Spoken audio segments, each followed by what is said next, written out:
The new camp was indeed new. The living barracks, production facilities, kitchen, dining hall, German barracks, fences, towers, gates, everything was made of fresh wood, new, shining. A large plot of land on the edge of the forest, about 150 by 200 meters, was enclosed by a double-high barbed wire fence with 2 towers on 2 diagonally opposite corners. On the left side stood a long residential barrack with 18 rooms. Behind this barrack was a large latrine. On the other side of the huge quadrangle stood the only small building made of concrete blocks. There was a bathhouse and a punishment cell. This building was followed by a kitchen and a large dining hall. This was the living part of the camp, separated from the production part by an inner pillowcase fence with 2 gates. Next to the kitchen, but already in the production part, there was a material storehouse, then carpentry and locksmith workshops. On the right side stood a large barrack, occupied for drafting, and behind it 2 smaller ones. In the first one there was an electrical workshop, and in the second one a graphite workshop. Across the road opposite the camp were built 2 barracks for administration and military guards, and at the edge of the forest stables and warehouses.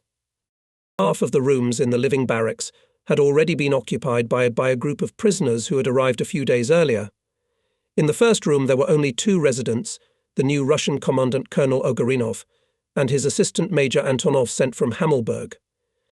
In the second room they put me with my whole group, then Afanasiev with his men, then Melnikov. The fourth room was almost empty. The next ones were occupied by workers from the workshops, and the last one was occupied by the sanitary unit. Work began from the very first days. The drafting room was equipped with the latest technology, so it seemed to all the engineers, who were used to work on ordinary drawing boards with razors and angles. In a huge barracks divided into the bottom of the room, there were more than 80 drawing machines Kuhlmann with tables rotating at any angle and 2 scale rulers, at right angles mounted on a special movable dividing head. I was again placed in a small room with a wide window to the general hall. After a week of work, the general picture of the organization and functions of the Stalag 2C work camp began to emerge. Arbeitskommando Wolgast, Herrenstolt Peenemünde. There were 5 workshops in the camp. The first and largest, both in terms of number of people and size of the building, was the drafting shop. Organizationally, the drawing shop was divided into 2 independent departments. 1. Bureau Vorrichtungen Bureau of Adaptations, which was run by an engineer from the Darmstadt Higher Technical School, Pellet, and 2. Technisches Bureau, the technical bureau under the direction of Professor Jenik of the Stuttgart Polytechnic Institute. Both were in military uniform and both were non-commissioned officers, but apart from the uniform and the military rank there was nothing about them. Typical representatives of a higher technical school. Peppert was younger and more aggressive. Jenika was well into his 50s and was a quiet, even somewhat lethargic and apparently sickly man. Pellet, if he was not a Nazi, he pretended to be one. Whenever he met other Germans, he clicked his heels, extended his arm, and bellowed bravely, "Heil Hitler." Janicki almost did not hide his negative attitude to everything around him, and instead of the established Nazi greeting, sluggishly, reluctantly raised his right hand palm forward and said nothing. In the fixture bureau, sometimes quite complex devices and fixtures for mass production, turning, milling, welding, etc., were drawn from sketches brought in by Pellet. The technical bureau worked according to a strange system of squares, apparently ensuring secrecy. The task for each draftsman was given on a separate piece of paper in the form of a sketch, where the coordinates in space of some tubes, electrical cables and parts of metal structures, etc., were indicated, with a general indication that here should be installed such and such a mechanism. Usually it was a solenoid, a servo motor or a mechanically, or electrically operated valve. Everyone received assignments completely different on different scales from different people. In spite of all efforts, even the most competent engineers with great production and design experience could not find out the general picture. I, to whom all the finished products flowed, sometimes sat for hours over these drawings, trying to understand their interrelation or to get at least a remote hint of what these units could be used for, but alas, without any success. The second by the number of people working was the electrical workshop. It was headed by a young, quick-footed, non-commissioned officer with an amputated left arm engineer Keeler, or simply Franz, as everyone called him. There they assembled individual panels, consoles, and so on. Almost all of these schemes often involved some kind of box, hermetically sealed with the contacts taken out. The electricians had little idea what they were doing either. The next workshop was a graphite workshop. The head of it was an elderly, enormously tall German in civilian clothes, Herr Peritner. Silent, always gloomy, but calm and even friendly. There, from graphite powder and sticky, foul-smelling liquid were moulded blades, very streamlined type, and then these blades in special furnaces were subjected to heat treatment. In the locksmith's shop, frameworks for the electrician's panels and levers with fixtures for the graphite shop were made. Finally, in the carpentry shop, packing cases were made for the electrician's products and graphite paddles. Russian Commandant Colonel Stepan Davidovich Ogarinov did nothing but read all his free time during the day when everyone was at work, for there were plenty of books and the library was in his room. After work the preferencists would come to him and the polka would last until bedtime. All the work in the camp was conducted by the Assistant Commandant Major Vladimir Yakovlevich Antonov, an attentive, intelligent and balanced man who could get along with the motley mass of prisoners and with the Germans. He knew German well, so there was no interpreter in the camp. There was no need for interpreters at all. Almost all the prisoners could already communicate with the Germans themselves. Some better, some worse. Even I could talk to my superiors myself. I understood them almost completely, and if they sometimes found it difficult to understand me, there was always Melnikov or another of the specialists, who already knew German well enough. The whole huge blueprint barracks was divided into 2 halls. At the entrance to the barracks, 2 small rooms were arranged. One was reserved for the drawing superintendent, where there was my desk, cabinets with materials, i.e., paper, drawing supplies, finished drawings and everything else. The other room, on the right side of the entrance, was filled with spare furniture and unused drafting machines. There were 2 rooms at the other end of the barracks, too. German engineers worked there, a married couple, both in military uniform and an elderly German in civilian clothes, and with a Bavarian hat on his head. He did not remove his hat, even while working at his desk, only sliding it slightly to the back of his head. It was forbidden to enter the rooms of the Germans, and no one knew what they did there during the working day, but judging from the fact that the couple always had a gramophone playing and laughter and loud conversations, they did not work there very intensively. He, tall, handsome and young, was noted for his virtuoso bicycle riding. Without touching the handlebars, on an uneven dirt track, from the drawing room across the yard and road to the German barracks, he would bring a tray with glasses full of tea or coffee without spilling the contents, and was apparently proud of his artifice himself. She, a beautifully built, also tall and pretty brown hair, tightened the shape of her bulging breasts and ass to the limit of the possible and liked to go through the drawing, swaying her hips and jiggling her breasts, under the greedy gazes of 50 young men who had not touched a woman's body for more than a year. Apparently these undressing gazes gave her sensual pleasure. It is true that when she was not walking alone, but accompanied by her husband or another German, she behaved more modestly. But when she walked alone, everyone watched her every movement. And she walked with a smile on her swarthy and somewhat vicious face, and evidently regretted only that she did not understand the words of these hungry men. There are all sorts of pleasures to be had. A family came to see Commandant Radatz. It was strange to see that the nervous, irascible, and often violent Radatz could be such a gentle, loving and attentive father and husband. His wife was a chubby, blue-eyed maiden, and his 2 little daughters looked like Easter angels on a postcard. The older one was 3 or 4 years old, and the younger one not more than a year and a half. Radatz spent his days with these girls, making toys for them, picking flowers with them, riding them on his bicycle. He got 2 small kittens somewhere, and his daughters never parted with the fluffy, affectionate animals. On the 3rd day of the Radatz family's arrival, one of the prisoner workers in the locksmith's shop was caught by the foreman stealing. He stole a pack of tobacco and a large folding knife from the foreman's office and wanted to take his loot to the living quarters during the lunch break. The foreman somehow caught him red-handed and called Radatz. All the prisoners were detained at the gate to the housing block. The foreman of the locksmith shop was holding the short locksmith Nishinets by the scruff of his shirt, occasionally slapping him with his free hand. The material evidence was lying here, on the ground, at the feet of the thief. The beggar smiled weakly and confusedly, flinching at each new blow. Radatz came running. The foreman told him what had happened, and, letting Nishinets out of his arms, pushed him towards Radatz. He met the wretched man with a hail of blows. He whipped him on the head, on the shoulders, on the hands with which he wanted to protect his face, becoming more and more agitated and excited. Nishinets fell, and Radatz began to kick the fallen man.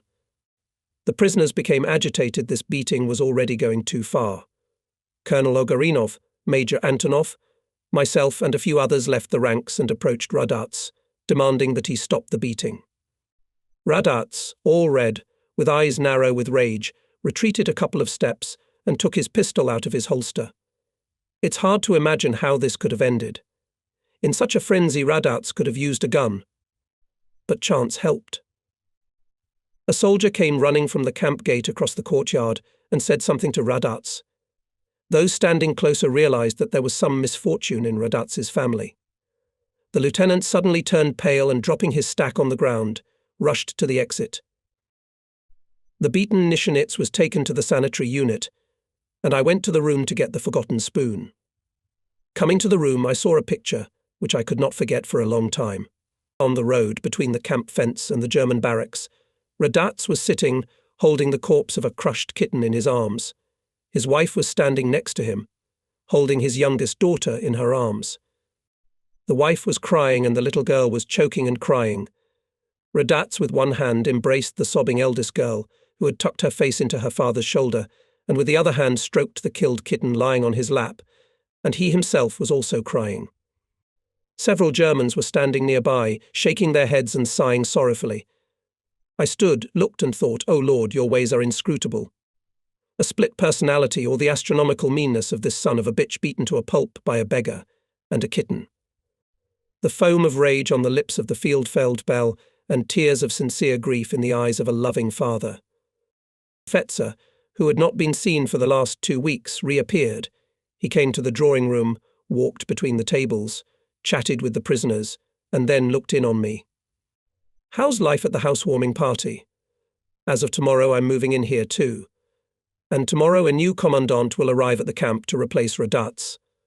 Oberfeldwebel Hildenbrandt, an Austrian, a very cultured man, a servant, but conscientious and fair. In Vienna he has a large business in the artistic decoration of theatres, palaces, mansions and the like. He is the 3rd generation of the firm's owners, and is a rich man. But that's just for the record. Here's my point from the first day of this new camp. The ANR pays money to all prisoners working in the camps, included in the ANR system. The maximum payment is 1 mark per day, the minimum 58 peepfennigs.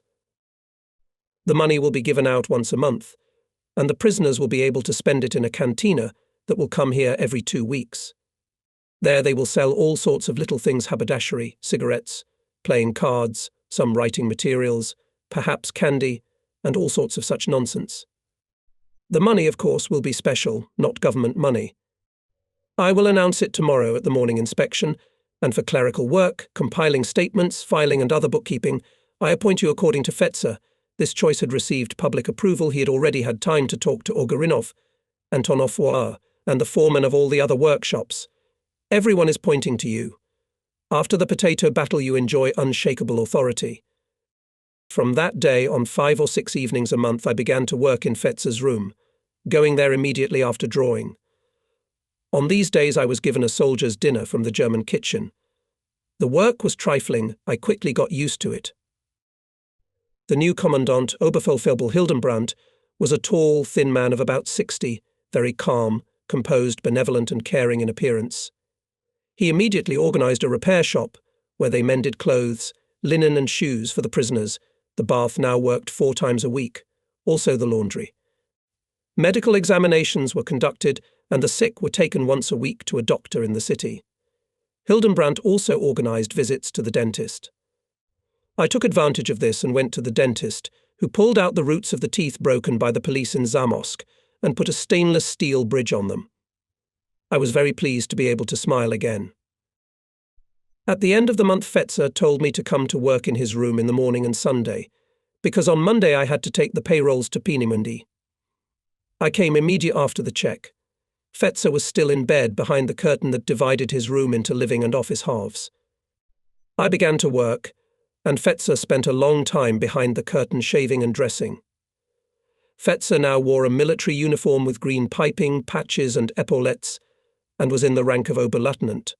When he had finished his toilet and was going to the dining room to have breakfast, he asked me to tidy up the room, as he was expecting an officer from Peenemünde. I cleaned the tables, even swept away the dust and drew the curtain. Because Fetzer had left his bed untidy, his things were scattered, and the basin was full of water after washing and shaving, and sat down to work again. An hour later Fetzer returned, looked behind the curtain, and suddenly said indignantly, "I told you to clean it up." It was quite evident that Fetzer intended to make of me not only a clerical clerk, but also his valet. I got up, stacked the papers on the desk, and walked to the door. "I have agreed to work in the clerk's office for the position of your footman or valet. Look for someone else. It is not in the rank of a senior lieutenant in the German army to have a valet in the rank of major in any army, including the Soviet army. Even your field marshals use non-commissioned officers or soldiers for that purpose." "Permission to go," I said. With this conversation defined our relationship with Fetzer. I continued to work in his office, but never again did he try to use me as a servant. The relationship was a strange one. Often, after finishing my work in the Chancery, I would stay in his room for several hours, and he and I would argue on a wide variety of subjects. In private with me, he would gladly expand the topics of debate to the most acute questions: the philosophy of National Socialism as a counterweight to communism and capitalism, racial theory and attitudes toward Jewry, religion, morality, the structure of society, etc. He was a Kazan student in spirit, and liked to argue crossing pikes in verbal duels with a worthy opponent, and since in the atmosphere of Nazi official unanimity, arguments were as impossible as in our Soviet unanimity, I turned out to be a psychological outlet for him, especially since to a certain extent I was a Kazan student myself.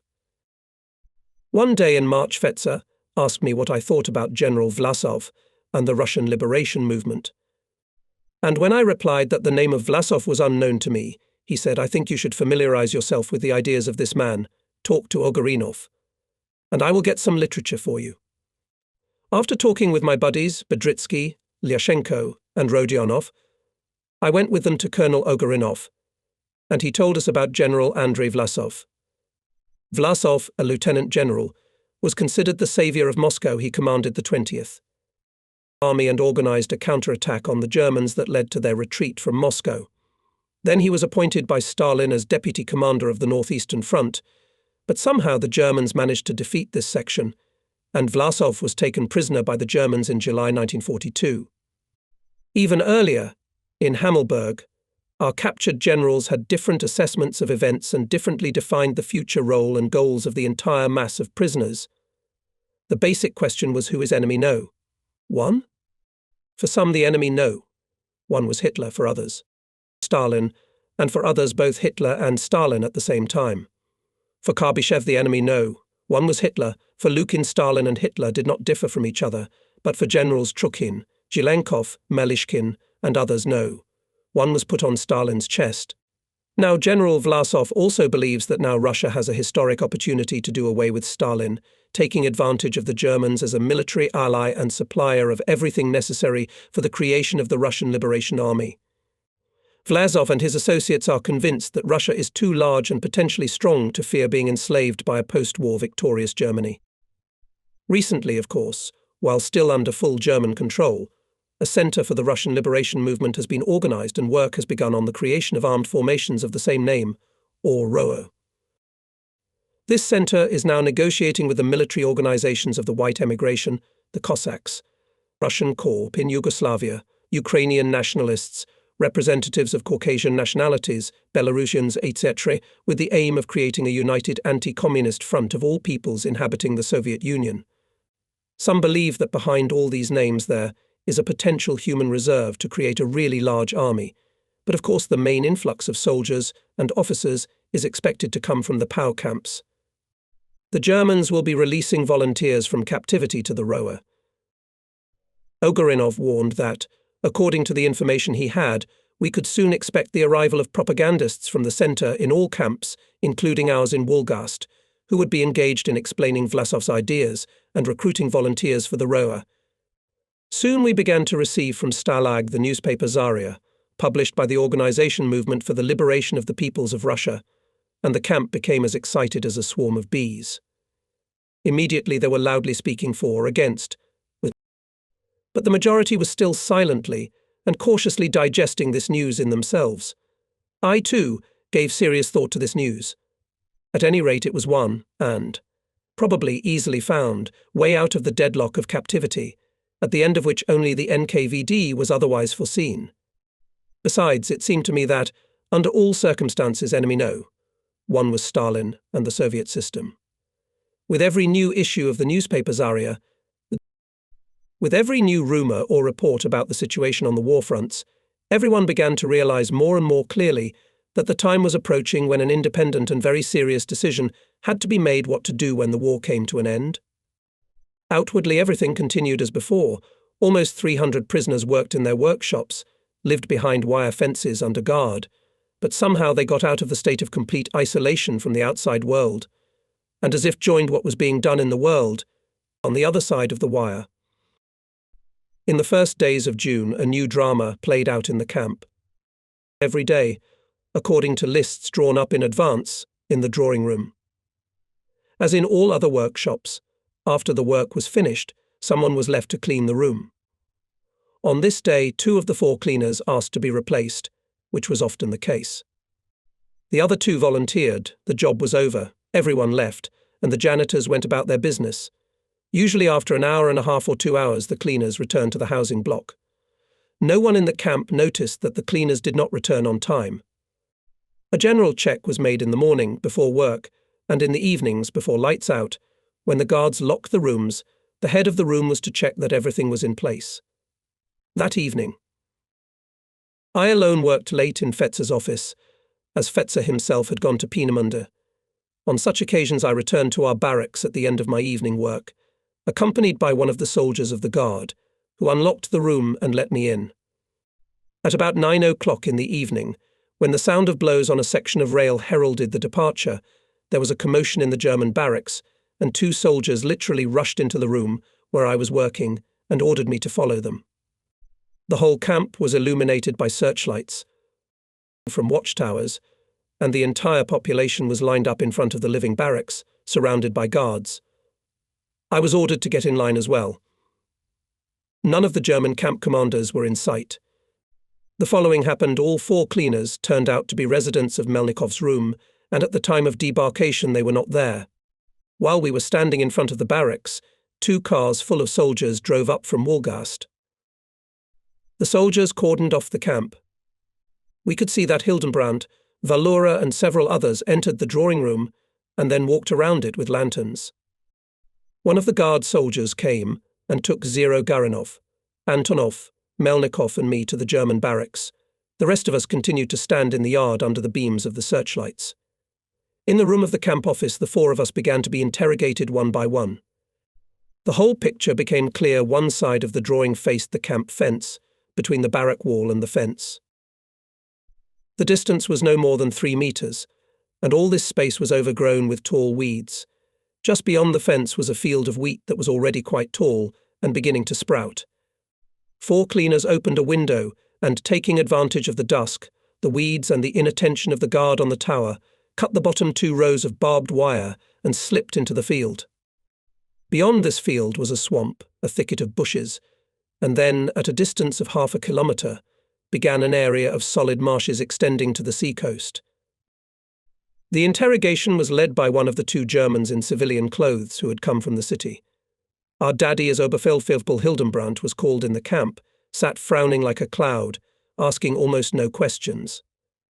Ogarinov and Antonov were released very quickly and taken back to the camp, but Melnikov and I, separately or both together, were interrogated long and persistently. The interrogators were mainly interested in the fact that all 4 fugitives were from Melnikov's room, and that I had allowed the duty officers to be changed, with the result that all 4 were together in the cleaning of the blueprint. During the interrogation came Fetzer, who had obviously been summoned to the camp, and an Oberleutnant from Peenemünde von Brunte, the Wehrmacht representative in charge of all work teams of prisoners of war in the ANR. Fetzer behaved quite correctly and politely during the interrogation, but von Brunte shouted, swore, promised all kinds of punishments and penalties to Melnikov and me and to the whole camp. Only after 12 o'clock at night, evidently fully convinced of our and Melnikov's non-involvement in the escape or in the preparation for it, we were taken to the living barracks. The night passed restlessly. The barracks was guarded by a reinforced detachment of soldiers. They walked under the windows, talking loudly. Cars often passed by on the road. Shouts and barking dogs were heard. An airplane flew over the camp several times. At dawn again, the whole camp was built in front of the barracks, and we stood like that, surrounded by a reinforced detachment of guards, until almost 9 o'clock. Then 3 cars appeared on the road, from the coast side, and they drove slowly along the fence. On the second car, with its sides down, lay the bodies of 2 of our fugitives who had been killed, and over them, bound and bloodied, stood the other 2.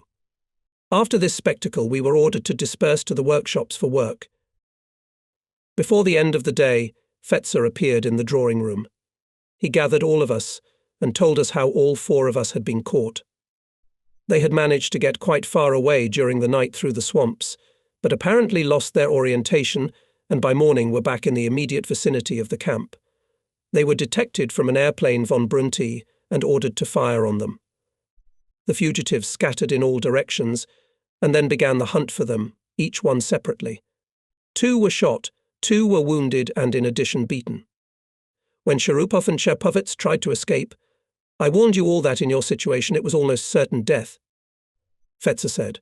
He was asked if von Brunte would have given the order to fire if they had been Frenchmen or prisoners of other nationalities, and he replied, probably not.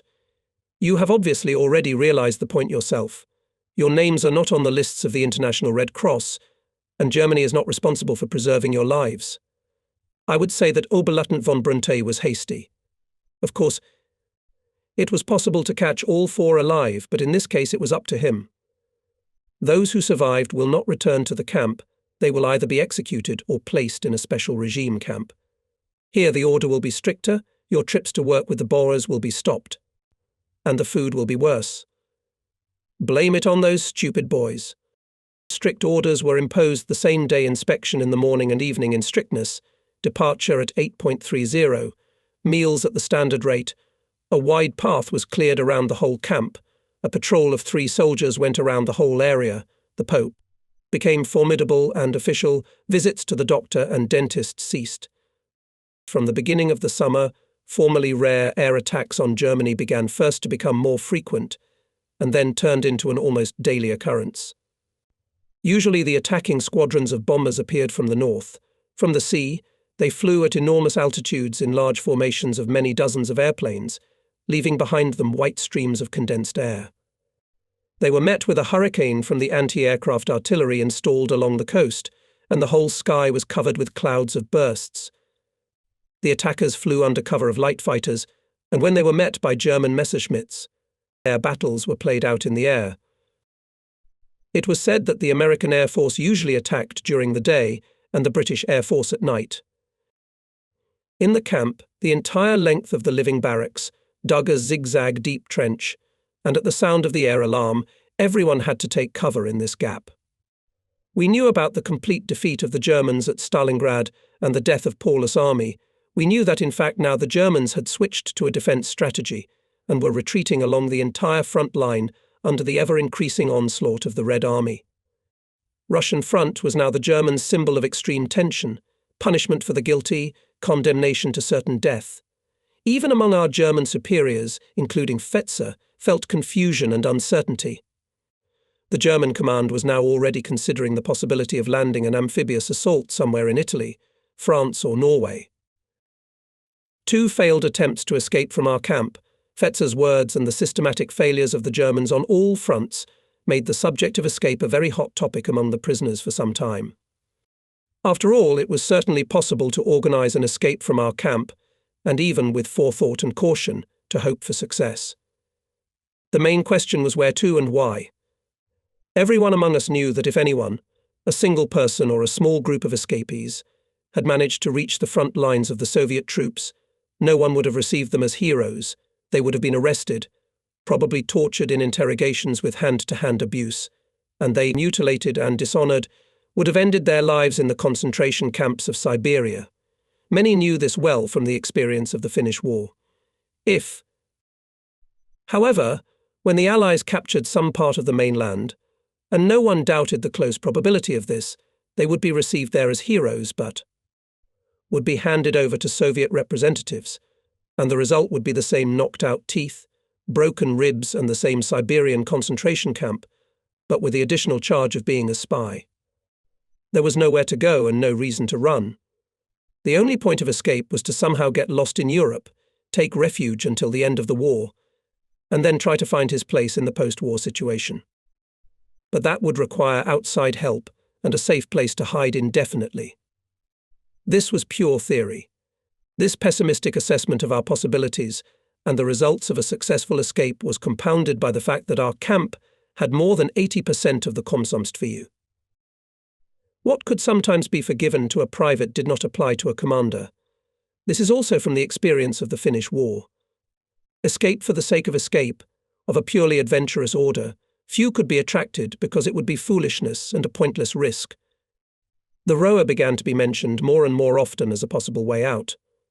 There is at least some hope there, if the matter grows to the necessary scale, and besides, for peace and death is red, especially if one's life is given for a just cause. Some people had already made such a conclusion for themselves, and were not ashamed to express it in conversations. There were 3 new engineers in the drafting room. Soviet engineers. 2 occupied the room where the warehouse was, against mine, and the 3rd worked in the room of the German in the Bavarian hat. Jinaiki said they were Russian rocket engineers, and that they had volunteered to work for the Germans. All 3 were dressed in soldiers' uniforms, without any insignia. 2 lived in the city and came every morning on bicycles, and the 3rd was given a room in a German barracks, next to Fetzer's room. Before the war, these engineers had worked on the design and testing of the Red Army's famous Katyusha rocket weapon. Those who lived in Wolgast were clearly shunned by the prisoners, reluctant to enter into conversations and try to avoid them. But the one who settled in the German barracks, on the contrary, was very sociable. Often came to the drawing room or to my room. His name was Semyon Vladimirovich, or simply Senya. He was, as they call it, a motor Perubok, swarthy, agile, probably a little younger than me, cheerful, cunning and secretive, if the conversation was about his work in the present and the past. Once he told me that he was a street kid. From the age of 7 to 15 he had been hanging around the SS. It was strictly forbidden to enter their room, as well as the rooms of other Germans working at the drawing office. In the evenings, when I was working in Fetzer's room, he would drop in to disturb me, as he used to say. I tried to find out from him what they were doing in Peenemünde and what he and his colleagues were doing here, but he told me bluntly, "Don't ask. I can't answer anyway." He quickly established an acquaintance outside the camp with a group of girls from Ukraine working for a neighboring rich Bauer, and often disappeared there in the evenings. Sometimes he would bring me a bottle of beer. The girls stole it from the owner, especially for you.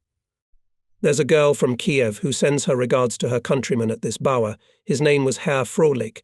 Our brigades from the camp were always working, and I visited him a couple of times. Among the other Boers with whom our brigades worked, Frohlich was famous for feeding the prisoners very well. One evening Senya said to me, "Tomorrow you will have in your camp very big bosses from Peenemünde and from Berlin. There will be a great spectacle. There will be Herr Braun himself, the chief of the chiefs in Peenemünde." Before I left, Fetzer, who had come from the ANR administration, also appeared and confirmed Sini's words, "Tomorrow the ANR leadership will show our camp to some persons of very high position in the government." In the morning the rising was done an hour earlier, at 5:30 a.m., and immediately everyone was put to work cleaning and tidying the camp living quarters and workshops. The camp was simply flooded with Germans in uniform and in civilian clothes. When we were cleaning the yard, several military trucks came to the camp. They brought a whole military unit, at least 1,500 soldiers, and what a lot of them. All were well uniformed, all with automatic rifles, all young and all with SS badges.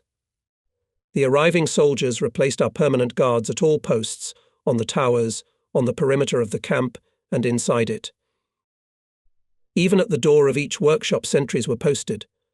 On the road, these visiting soldiers had placed barbed wire slingshots they had brought with them, and even at the edge of the forest their patrols were visible. Such unusual measures prompted the speculation Hitler himself must be coming. The distinguished guests were due to arrive by 10 o'clock in the morning. At 9:30 all preparations were finished and everyone took their workplaces. All the Germans were obviously worried. Even phlegmatic Geneik walked on the drawing, nervously rubbing his hands and all the time looking at the courtyard through the windows. Exactly at 10:00, a whole caravan of limousines drove up to the camp. In front and behind rode squads of military motorcyclists. All the Germans from the draft and 3 Russian engineers lined up in a row at the entrance to the barracks. I had a good view of the whole ceremony of receiving the superiors from the window of the room. When the newcomers got out of their limousines, they were met by a forest of hands raised in fascist greeting. Among the greeters I saw Michael, who had disappeared from the camp shortly after we moved here from Wolgast. The whole group of newcomers passed through the gate. The soldiers took guard.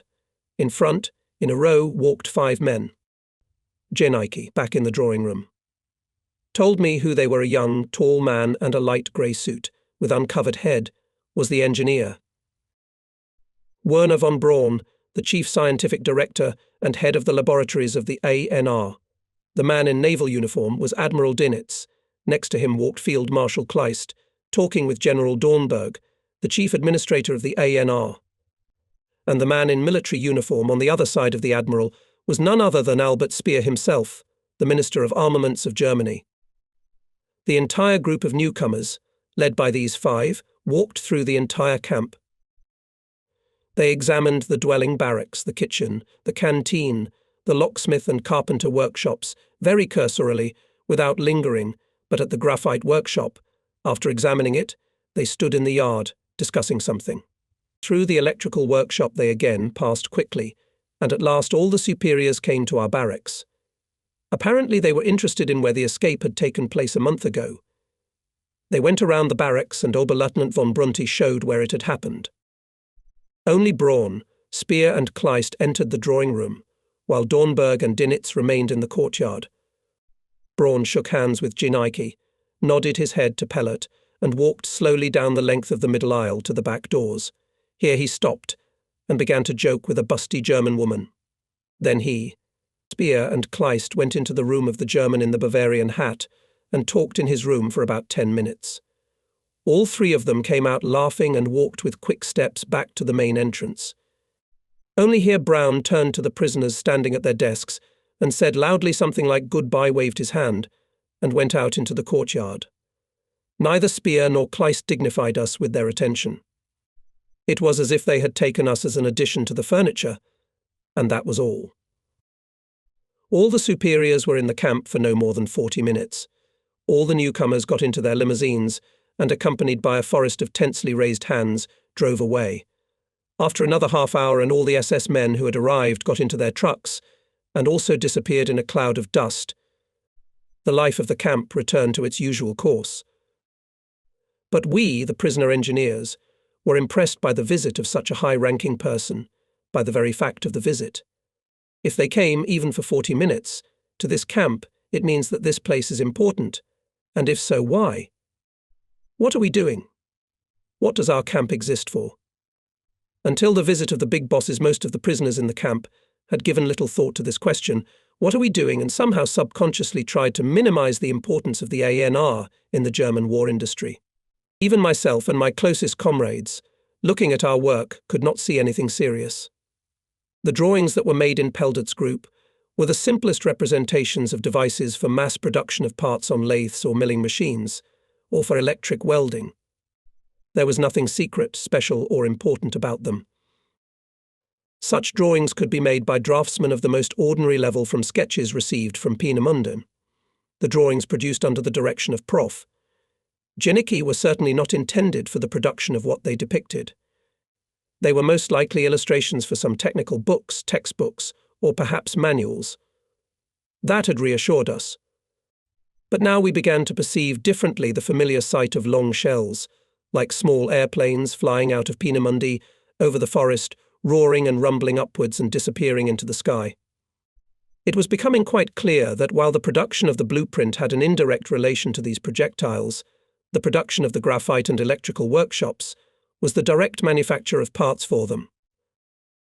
I began to question Semyon, Fetzer, and Janicki cautiously in order to get a clearer picture of what was being done by Peenemünde, into whose system we had fallen by fate. Seaman was again reluctant to speak to me on these subjects. "I've already told you once, don't ask me to answer, I can't. Understand my situation too, I never got more out of him."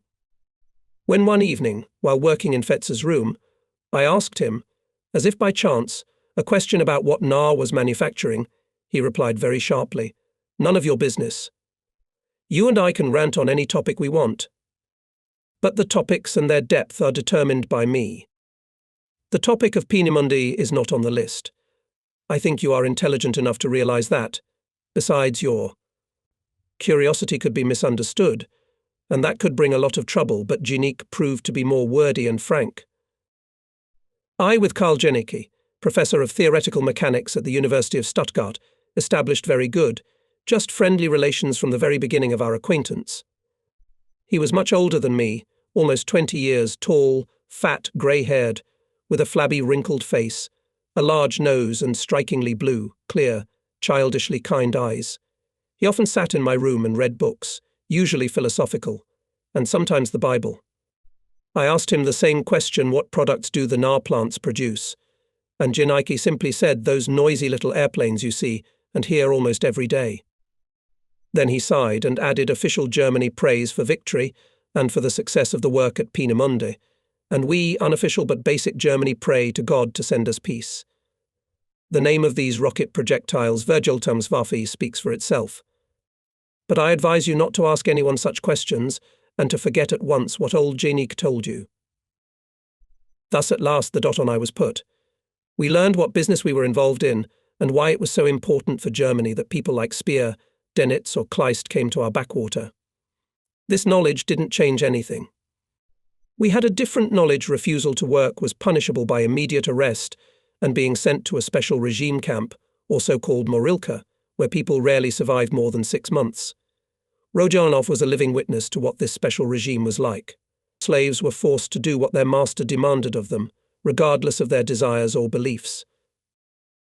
From the very first days of moving to the new camp, many prisoners, taking advantage of the ample opportunities offered by work in the workshops, began to make various trinkets, boxes, caskets, toys, etc. All this was done during working hours, secretly from the German masters, using government material and tools. This activity was illegal and officially prosecuted, but the consumers and buyers of these products were the soldiers themselves and the same craftsmen, and they took part in the conspiracy. What our craftsmen did not do.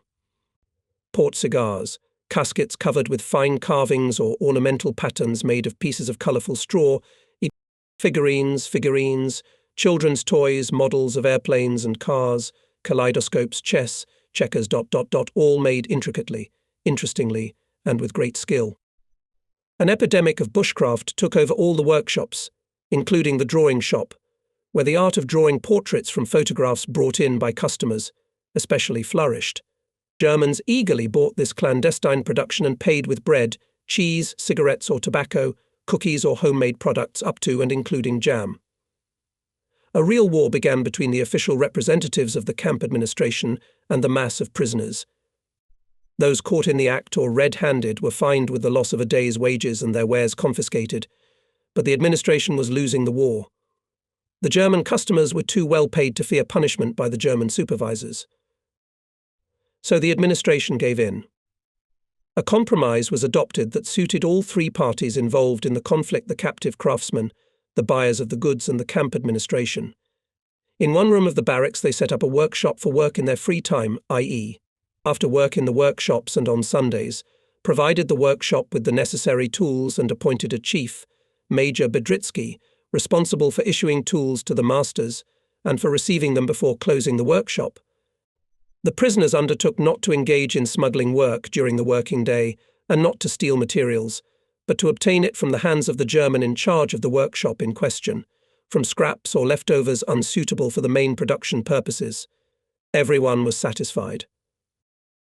This auxiliary production took on such a scale that Fetzer set up a special shop in the German barracks, where visitors could choose and purchase their favorite item. The main currency was bread cards and tobacco products. When enough bread cards were collected, 2 prisoners accompanied by a soldier would go to the bakery in Wolgast and bring with them bread in sacks, which was divided among the sellers according to the price for each item sold. Bread was no longer a rarity in the camp, and on the paths you could sometimes find an unsmoked steer. Hunger, cold, disease, dirt, parasites, rags, and the arbitrary rule of the camp police were all behind us. Podnizy, Zamosk, Biala Podlaska remained in the past as a heavy nightmare. Life in the Wolgast camp was a human life, although the human beings were deprived of the main human attribute, freedom. And if questions of mere animal existence were a thing of the past, questions of human life became more and more important. What are we doing? The morality of our behavior. What can we do today, and how can we prepare for the future? On the night of August 17th to 18th, 1943, an event of world significance took place in the immediate vicinity of our camp that dramatically changed our position as prisoners working for the military needs of the country that had captured us. After 11 o'clock at night, air raid sirens wailed somewhere nearby. The prisoners in the room woke up and waited for the cry of the bitch, as the alarm siren at the camp gate was called. When the bitch gave her voice, the guards immediately opened the doors of the rooms and shouted "Raus, Raus," and we all had to run across the yard and jump into our bomb shelter, i.e., into the trench. The sirens fell silent for a while, and then howled with renewed vigour, joined by the voice of our bitch. As usual, all along the coast anti-aircraft batteries began to work, and the familiar rumble of bomb trucks joined these familiar sounds.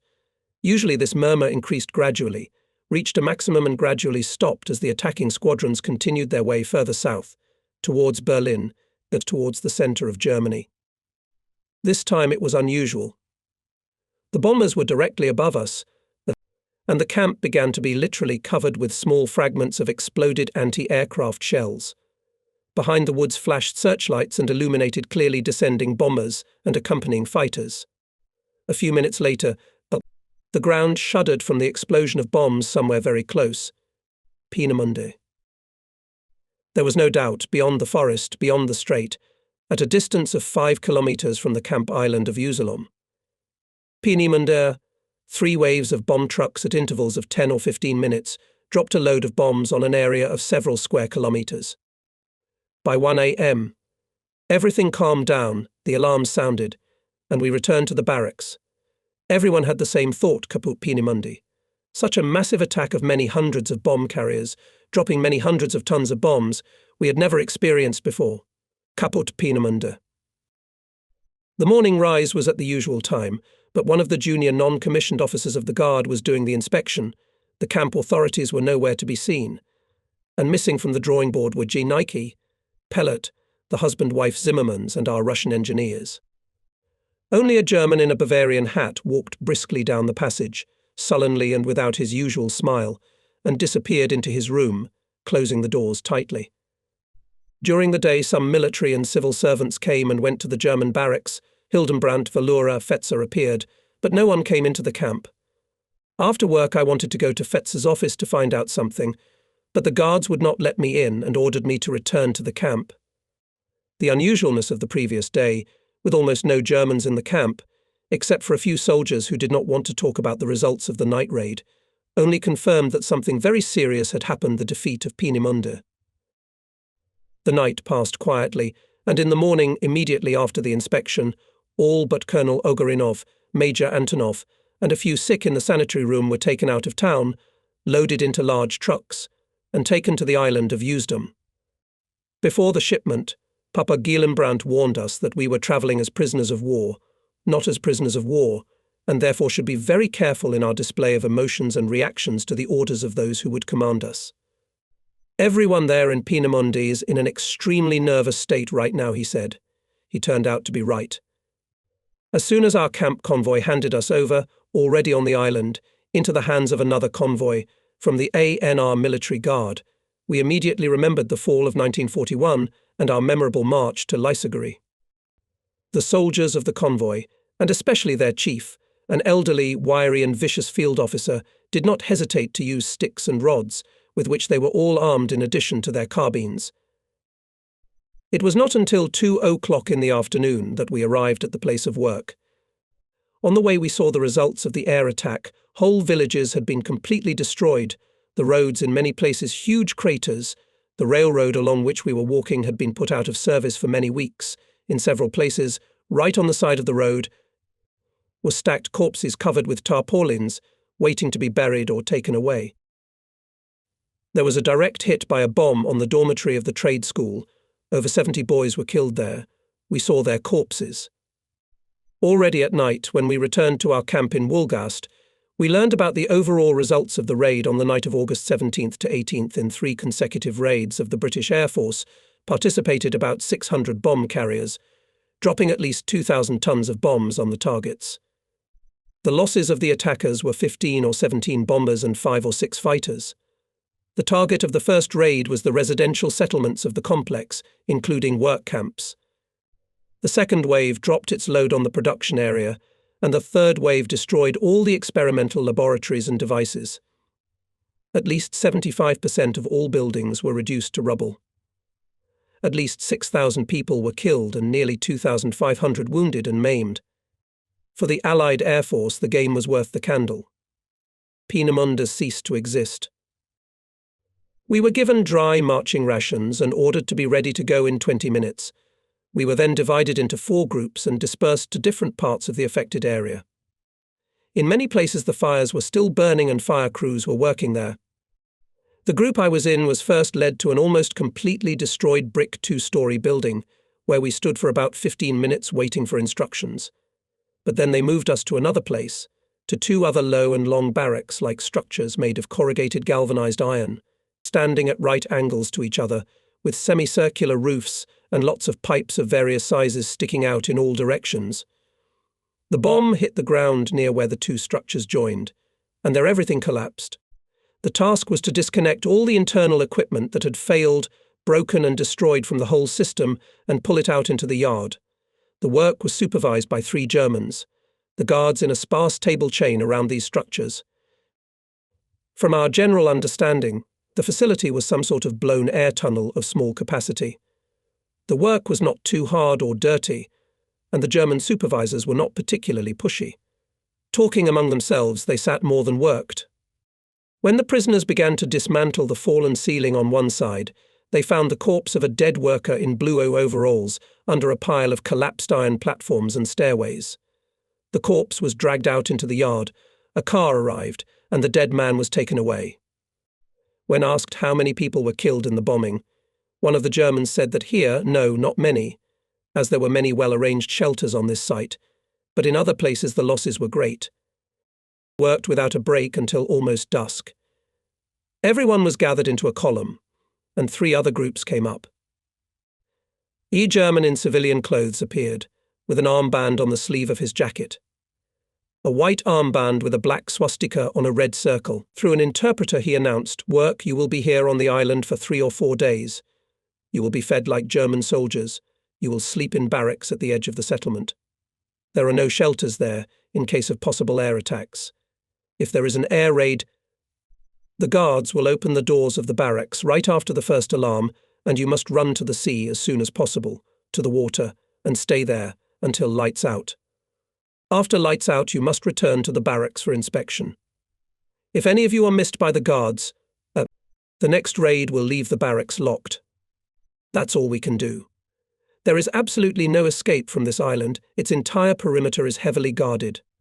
Understood, of course. Everyone understood the circle of responsibility. One is responsible for all, and all for one. Our team was lucky with the work. but the other two had to participate in the dismantling of completely destroyed buildings, where at the time of the air attack, for some reason, there were many working people. They pulled out from under the ruins corpses, and often only parts of the bodies of the dead, put them into Kleenex bags, not even being sure that everything they put in the bag belonged to the same dead person. Our prisoners who got the job were tired and exhausted to the limit, not so much physically as psychologically. Many even refused to eat, and having washed immediately went to the barracks to sleep. 2 almost new barracks were prepared for us, completely empty. Only fresh straw covered with sailcloth was spread along the walls. The barracks stood at the very edge of the settlement, at a distance of 75 or 100 meters from the sandy shore of the bay. There was no fence around the barracks, no bars on the windows, and the doors were locked from the outside with a simple wooden bolt. The guards, as we estimated, consisting of 37 soldiers, under the command of the same elderly field officer who had brought us here, stood around the barracks at a distance of 30 paces along the perimeter marked by wooden slats placed on the ground, indicating the boundaries of our prison yard, and we were strictly forbidden to cross this boundary. In anticipation of a hard and long day's work, all of us, without waiting for the call to go to bed, went to our barracks and lay down on the straw to sleep. It was still quite dark when the sirens all along the coast howled in a loud chorus, and the guards opened the doors of the barracks with rumbling and shouts and ordered everyone to run to the edge of the sandy beach. There was no need for a second order. Everyone realized that if in our camp in Wolgast we were relatively safe, because the existence of the camp and its location were unknown to those who commanded the air attacks, then here we could be a direct target of bombing. We rushed out of the barracks and rushed to the water's edge, driven by the fleeing guard soldiers. The usual picture of night bombing was unfolding before our eyes. Searchlights cut the dark sky. Anti-aircraft defense painted it. With hundreds of flashes of shrapnel shells, the heavy rumble of bomb trucks, and the peculiar whistling sound of high-speed fighters of air defense. The attack this time was somewhere southeast of Peenemünde. Bedritsky determined that the bombs were dropped at a distance of 30 or 35 kilometers from us. I remembered the general map of Usedom Island, which I had seen more than once at Fetzer's, and we decided that either Schweinmunde or Stettin was being bombed. The bombing was over, but for some reason no signal was given to stand down, and we all continued to stand at the water's edge. It dawned, low rays of the sun illuminated us, standing on the beach, and a dense mass of fog, standing over the sea like a wall, at a distance of half a kilometre from the shore. Quite suddenly, 2 fighter planes flew out of the fog at an almost glancing flight and, firing long machine gun bursts at the crowd, disappeared back into the fog in a westerly direction. There were 2 dead Vasya Chudnov, a kitchen worker, and a mechanic Pyotr Dementyev. 1 soldier from our convoy was badly wounded. We carried our dead comrades to the barracks and lined up in a carriage near their bodies. It was firmly decided, despite the direct danger, not to go to work, but to demand to be sent to the camp. Despite our powerless position, we were convinced that the Germans had gone too far in violating all the rules of prisoner of war detention by forcing us to work under enemy fire. Breakfast arrived, and the commander of our convoy, a field sergeant, ordered us to have breakfast and go to work. Afanasyev, who took command over us, declared to the field febble that we would not go out of formation, would not accept breakfast, but would not go to work, and that we demanded the arrival of a senior officer to whom we would state our grievances. The fieldfell did not expect such determined resistance. He left quickly and returned 10 minutes later at the head of an additional detachment of soldiers of at least 50 men. The convoy surrounded us, standing still around the bodies of the dead, and the soldiers pointed their guns at us at the fieldfebble's orders. The Feldfell again ordered us to take food and go to work. We refused, continuing our demonstration of protest.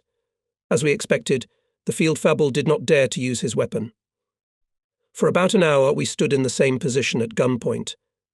Finally a car pulled up and 2 officers and a man in civilian clothes got out. We continued to stand still in formation. Afanasyev repeated our demands and added that we wanted to take the bodies of our comrades with us for burial in accordance with our religious traditions. All 3 of them approached the bodies of the killed and saluted.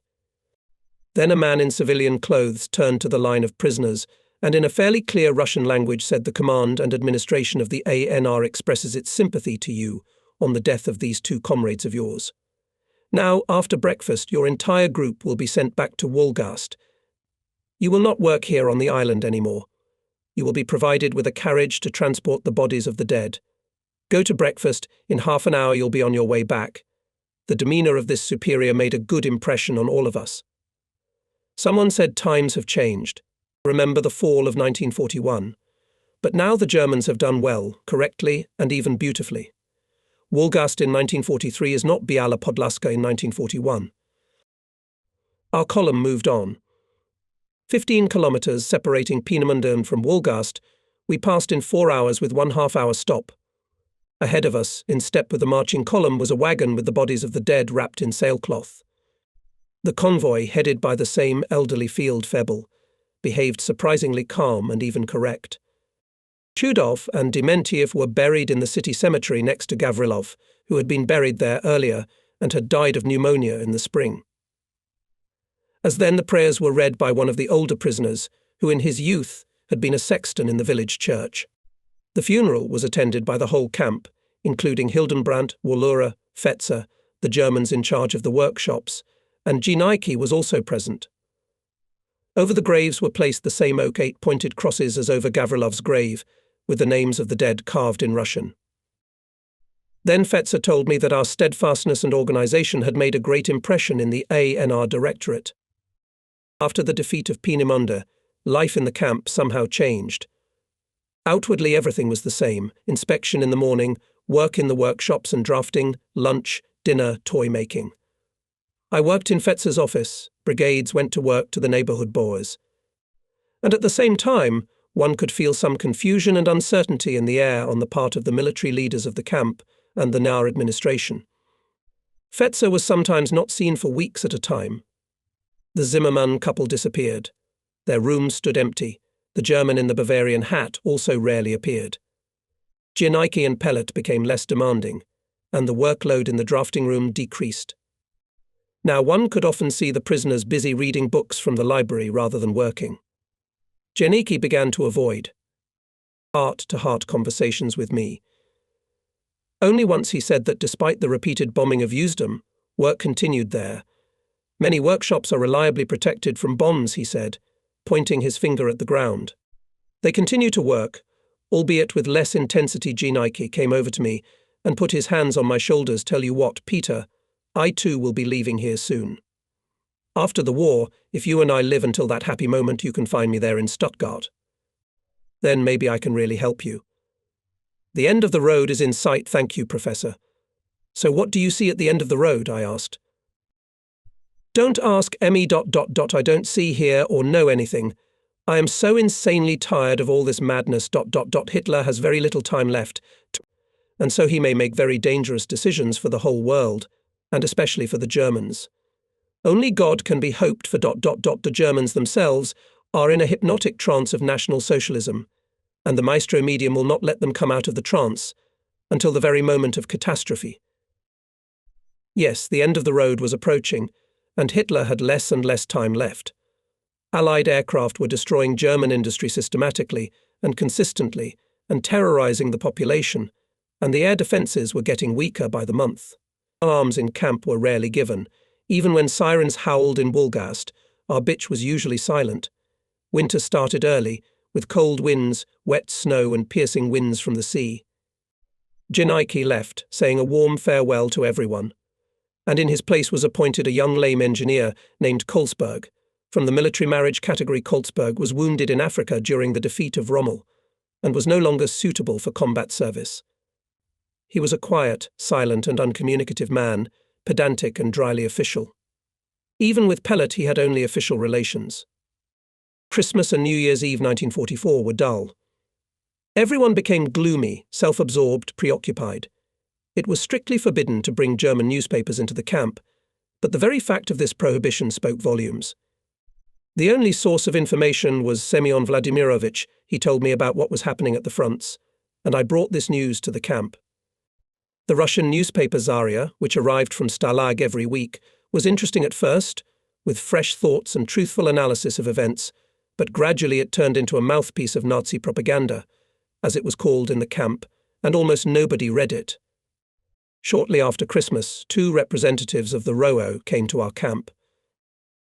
They were dressed in German officers' uniforms, but without the eagle on their chests, with RAF insignia on their sleeves and pre-revolutionary officers' oval saint.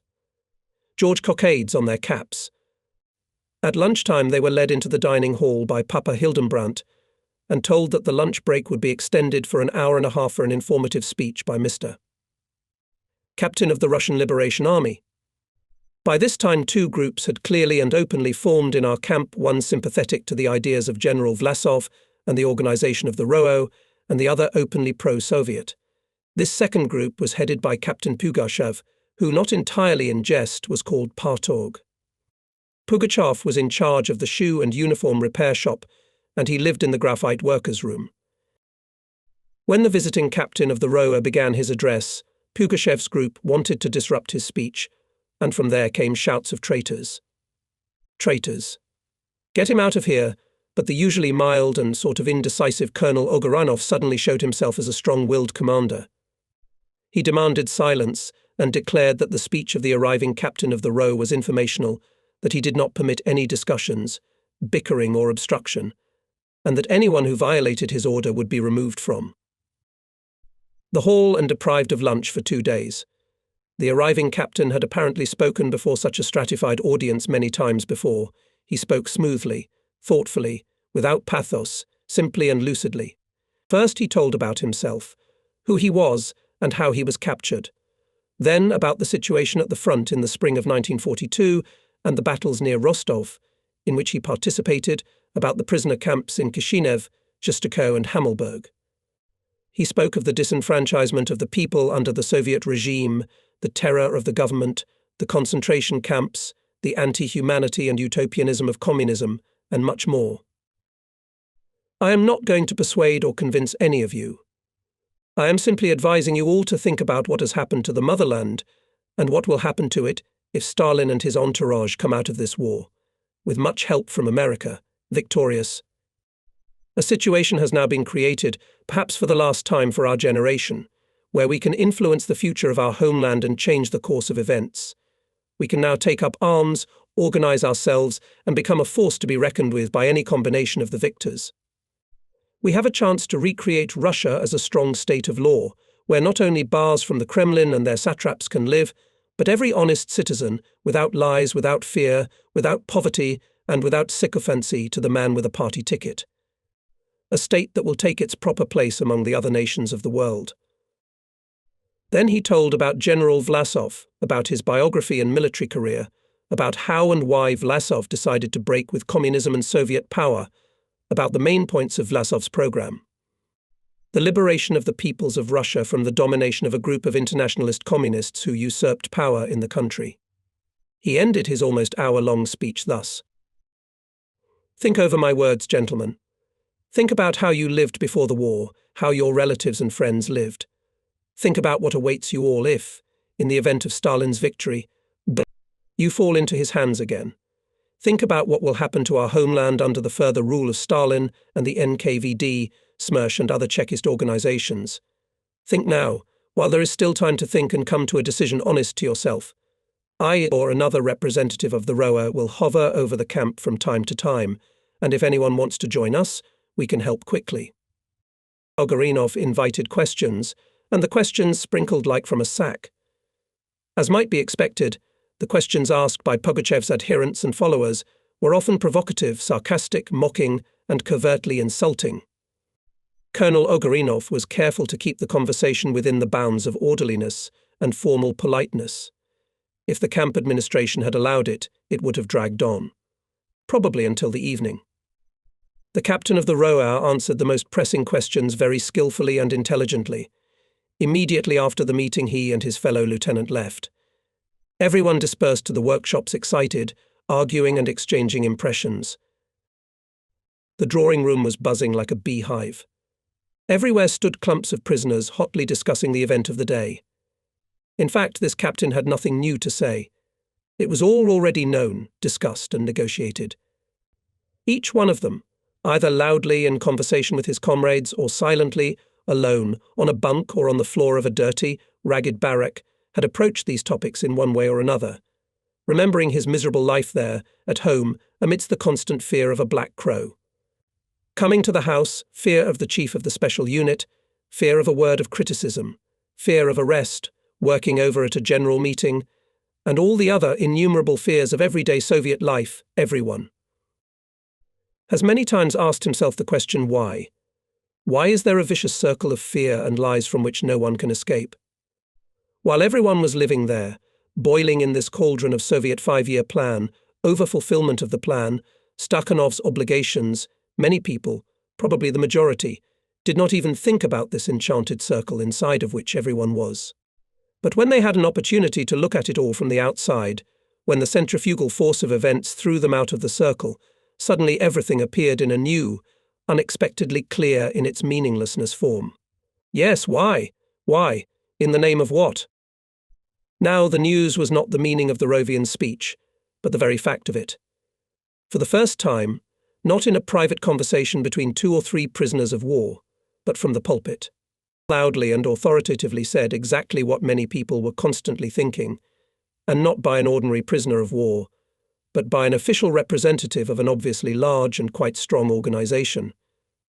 The result of the visit of the ROA representative had an unexpected effect soon. In less than a month, 7 men left the camp to volunteer for the RAF. 3 from the locksmith shop, 2 from the electromechanical shop, and 2 from the drafting shop. Interestingly, the youngest military technician of 22 years old, and the oldest, a 54-year-old military engineer, left the drafting room.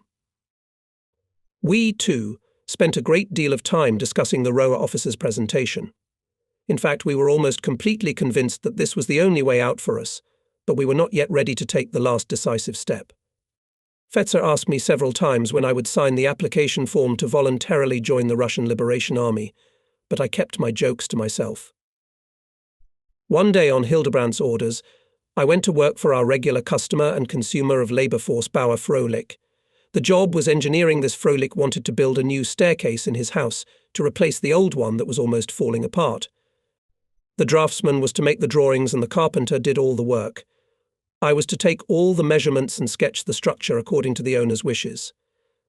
Frohlich was a rich man, and in addition to our work crews he had a team of French prisoners and hulking girls from the Ukraine working for him all the time. Some of them I knew. They brought us food when we worked in the fields. Our conversation with Frohlich immediately ran into a language barrier. I did not understand him, and he did not understand me, so Frohlich called one of his girl workers. Semyon Vladimirovich repeatedly told me about this girl named Vera. She was from Kiev, an intelligent teacher, played the piano, knew German well, and according to Semyon, was very good-looking. When she arrived, I had to mentally agree with Semyon's assessment. Vera was really beautiful. With her help everything went smoothly, and after an hour of work I had taken all the necessary measurements and understood the customer's wishes.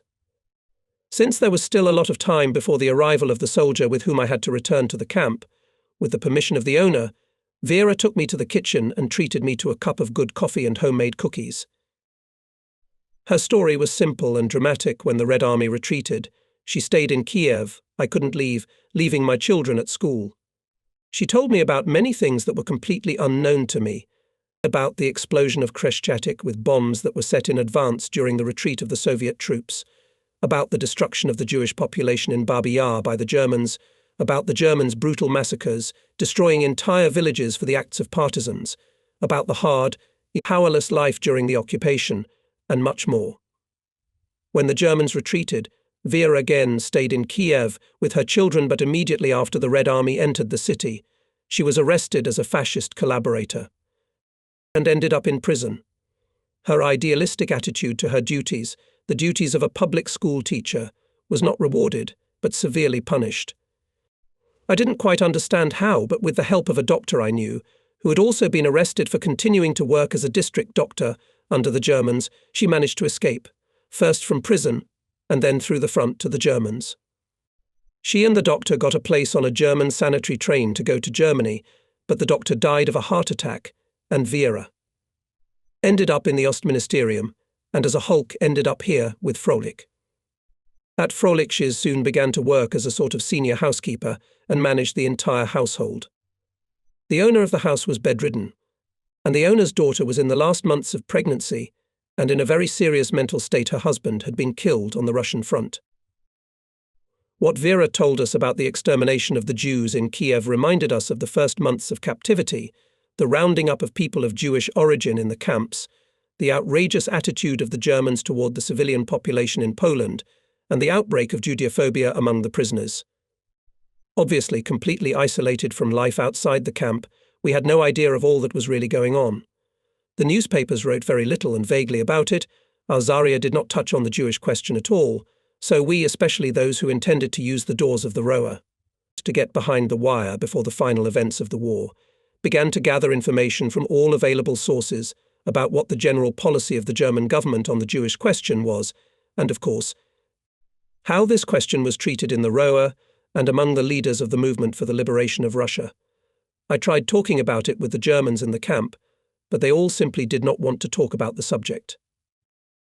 Fetzer told me that the Germans believe that Jews in general are a malignant nation, that there is no place for this ethnic group in a future free Europe, and that Jews will be isolated one way or another. Semyon Vladimirovich didn't know much either, but he said that a huge number of the Jewish population in Germany and the occupied territories were imprisoned in concentration camps, and that the living conditions there were terrible, with a very high mortality rate. Representatives of the rower who came to visit us confirmed this. As for the policy of the liberation movement on the Jewish question, the same captain who came to our camp after Christmas said, "We are not going to copy the Germans in this matter." The several million Jewish population in the USSR is as much an ethnic group in the general mass as the Kalmyks, the Ukrainians, Tatars, Poles, etc. They are full members of the multinational community of peoples inhabiting the USSR, and will remain so when the USSR is replaced by the Russia for which we are fighting. Colonel Ogarinov fell ill and was taken to a Stalag hospital. From there he did not return, but enlisted as a volunteer in the rower. By spring at least 15 people had left our camp to join the rower. Both Russian rocket engineers disappeared, but Semyon Vladimirovich continued to live in the camp. He did not work much. He said that Peenemünde was completely deserted, and that all the main workers of the NAR had gone to some new places in the centre of Germany. In our camp, too, the work was at a complete standstill. They were very intensively carried out only in the graphite workshop, where people were added at the expense of the locksmiths' and electricians' workshops. Sometimes even 2 shifts worked there. The production of toys flourished and expanded. Fetzer organized sales of products to the Stalag and our masters. Began to receive food from Red Cross parcels as payment. Fetzer explained that the Stalag had a stock of these parcels, confiscated by the German administration from those prisoners who for some crimes fell into the position of penalized, all within the framework of the Geneva Convention. We, of course, were not against it. Let the French be fined, and the Germans pay us for the toys with their parcels. American cigarettes, canned goods, dried fruit, and even chocolate appeared in the camp. Fetzer, apparently also nothing to do, he went home on vacation, brought home gifts and gave me a whole jar of strawberry jam. All day long he read or hung around the camp, and when I sometimes worked in his room in the evenings, he started endless arguments with me on all sorts of subjects, except, however, the ANR, the situation at the fronts, and the future of Germany. These subjects were taboo.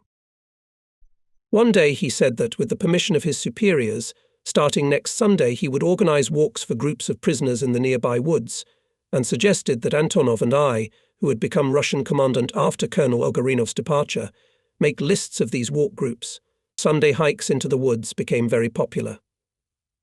The group marched with an escort of 6 soldiers, under the command of Fetzer, who usually had a revolver strapped to his belt. They marched in formation, with songs. Several cosy glades were chosen. The soldiers of the convoy sat down on the perimeter, and in the glade frolicked prisoners. They read while lying on the grass, played chess, at checkers or cards, organized games, soccer, town, checkers, and generally enjoyed freedom. In general, we were now quite well informed about what was going on at the fronts. Anglo-American forces approached Rome. The Red Army liberated the Crimea and gradually squeezed the Germans out of Finland. Soviet divisions were on the borders of Poland. The Americans began to beat the Japanese. All this information came to us late, but still came. But when the Anglo-American forces under the overall command of American General Eisenhower landed on the shores of Normandy on June 6th, we learned about it on the same day. The Germans were excited and said it would be a second Dunkirk, but now none of those who had landed would be able to leave. Then the Führer took pity on them. Now they would all be destroyed without regret. Fetzer went somewhere, and I went to work in his office on purpose, in the hope that I could talk to Semyon and learn a little more. Semyon said that the Allies had thrown a huge force into this operation, deceiving the vigilance of the German defences, and that he thought it was unlikely to be a Dunkirk. As it happened, the Allies gained a foothold on the coast of France, and despite desperate German resistance, began to expand the territory they had captured. Fetzer arrived gloomy as a cloud. To my innocent questions, "How are you?" "What's new?" he bellowed fiercely. "Don't play dumb. You know what happened. So shut up and don't gloat." But on June 19th, 2 weeks after the Allied landings, a German newspaper, in large letters on the front page, reported Germany has begun to use weapons of retaliation. High-powered rocket shells, the Fa-1, from the mainland bombarded London, causing great destruction. England is in panic. The war has taken a turn. Now Germany has a terrible weapon and will take revenge on the British and Americans for the destruction of our cities and the killing of many tens of thousands of civilians. The hour of retribution has come. First England and then America will pay for their crimes. Numbers of this newspaper the Germans willingly gave us. Fetzer was a birthday boy. I told you, it's too early to write Germany off. The fact that those Italian pasta makers screwed us up doesn't mean anything. Germany is now back on her horse and holding the sword, he said with pathos in the blueprint. Germany is a historic place where geniuses of art and science are born. Wernher von Braun is one of them. We quickly concluded von Braun is nah, and we are part of it, and especially now when the parts for this weapon of retaliation, the Fa-1, are being manufactured in the graphite workshop. The conclusion was unpleasant and disturbing, but it was the one the whole camp was talking about. The Germans were cheating, brazenly and ugly. There were 300 prisoners of war living here, so there was no danger of Allied air attacks, and the Germans here, by the hands of prisoners, were making parts for their weapons of retaliation. Again and again the old question was raised how to react. And can we react at all? After the bombing in Peenemünde we had easily achieved satisfaction of our demands and even earned the respect of the administration. But there the demands were of a different order, and the circumstances were conducive to our victory here in the camp.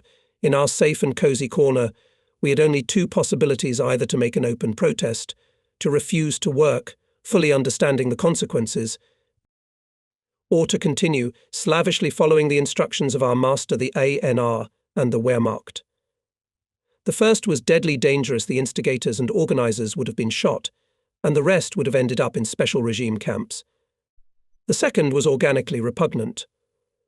Besides, after the division into pro-Soviet and anti-Soviet, it would probably have been impossible to organize common actions. We anti-Soviets knew very well that Pugachev had already drawn up a blacklist, and that this list would, of course, be handed over to the first representatives of the organs who would appear here at the end of the war. For many people, volunteering for the Roa, liberation from the slave camp of the ANR, joining a large, strong organization defending our national interests, whose goals and objectives we sympathized with, and participating as much as possible in the achievement of these goals, became the only way out. To stay in the camp was tantamount to signing one's own death warrant. But not everyone thought so. In the first days of August, several cars drove up to the camp, and out of them came 3 SS officers, 2 men in civilian clothes, and a dozen soldiers with machine guns. After a short time, all the prisoners were ordered to line up in the middle of the courtyard, and the visiting soldiers, together with our regular guards, surrounded the formation. Clearly something serious had happened. Perplexed and agitated, we stood in formation for about 15 minutes, and then a whole procession appeared from the German barracks, with all 5 newcomers with Fetzer and Hildenbrandt in the lead, followed by Almost. all the Germans permanently employed at the camp. The 5 newcomers, Fetzer, Hildenbrandt, the master of the graphite shop, Purichner, and his deputy from the second shift, the lame old man Stiegelburn, went into the graphite shop and did not come out for a long time. We continued to stand in line, lost in speculation. At last all the Germans came out of the workshop. Purichner and Stiegelburn were led away by 2 soldiers to the German barracks. Hildenbrandt, obviously excited, all red, called out of the ranks Senior Lieutenant Zvezdilov, the foreman of the graphite crew, and 3 others. Right in front of the formation, the visiting Germans and Fetzer started beating these 4 men, and when we raised a ruckus, Hildenbrandt ordered the soldiers to point their guns at our formation. Antonov stepped out of the formation and said something to Hildenbrandt. In response, the latter took his pistol out of his holster and hoarsely ordered Antonov to return to his seat. The beating of the graphite workers was brutal. They were beaten with their fists, revolver handles, and carbine butts. Those who fell were kicked. It was quite clear that this beating in front of the line was not only a punishment for the guilty, but also a warning to all the others. All 4 of them, bloodied and barely standing on their feet, were handcuffed with steel handcuffs and dragged toward the enemy. Fetzer took off his gloves, which he had put on before beginning the execution, and, still breathing heavily, said, addressing us, "These 4 have been found guilty of an act of sabotage. They will be executed.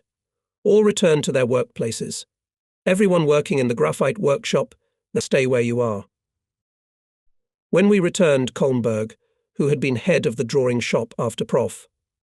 Janicki's departure, called everyone together and said, "During the last week I have discovered errors in some of the drawings which a competent draftsman can only make deliberately. This is also sabotage. I will intensify the inspection, and you beware. See that some of you do not find yourselves in the position of your comrades from the graphite room." That day I was to work at Fetzer's in the evening, but I decided not to go. I did not want to meet Fetzer, who had taken a direct part in the beating of the graphite workers. But after supper a soldier came in with orders from Fetzer to report for work at once to his office. "Sit down and work. The statements must be sent tomorrow to the office. I will not tolerate sabotage on your part either, Mr. Major," angrily he said to me, and left the room. I finished my work, folded the papers, and was about to call a soldier to return to the camp, but Fetzer entered. "Sit down," he said. "Do you know what has happened? What these 4 men have been found guilty of?" "No. So I'll tell you, they deliberately added double the amount of calcium salt to the graphite mass before moulding. As a result, the stabilizers were too brittle and some of them broke in transit. Since this was quite unusual, they analyzed it and found an increased presence of calcium in the mass. And if these idiots had added calcium more carefully, say 10 to 15%, the stabilizers would have been installed, and when the rocket projectile was fired, immediately.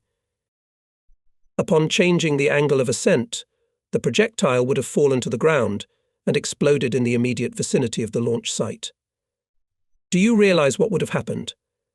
The very principle of Germany's main weapon would have been called into question. It would have taken weeks, maybe months, to find the actual cause of the disaster.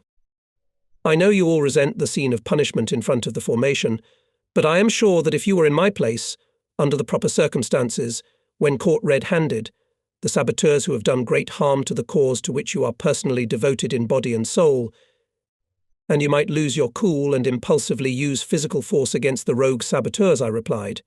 Perhaps, of course. But I probably wouldn't put the gloves on impulsively before a beating.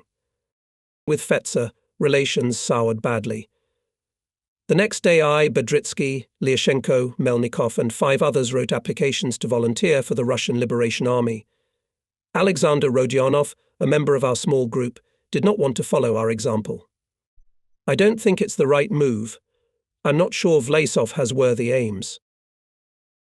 I have no way with the Germans, under any circumstances. I must still consider how to proceed. When Fetzer learned that I was going to the Roa, he said to me, "I hope that if you and I meet outside the camp environment, we can maintain friendly relations and not turn into enemies." August in our camp was eventful.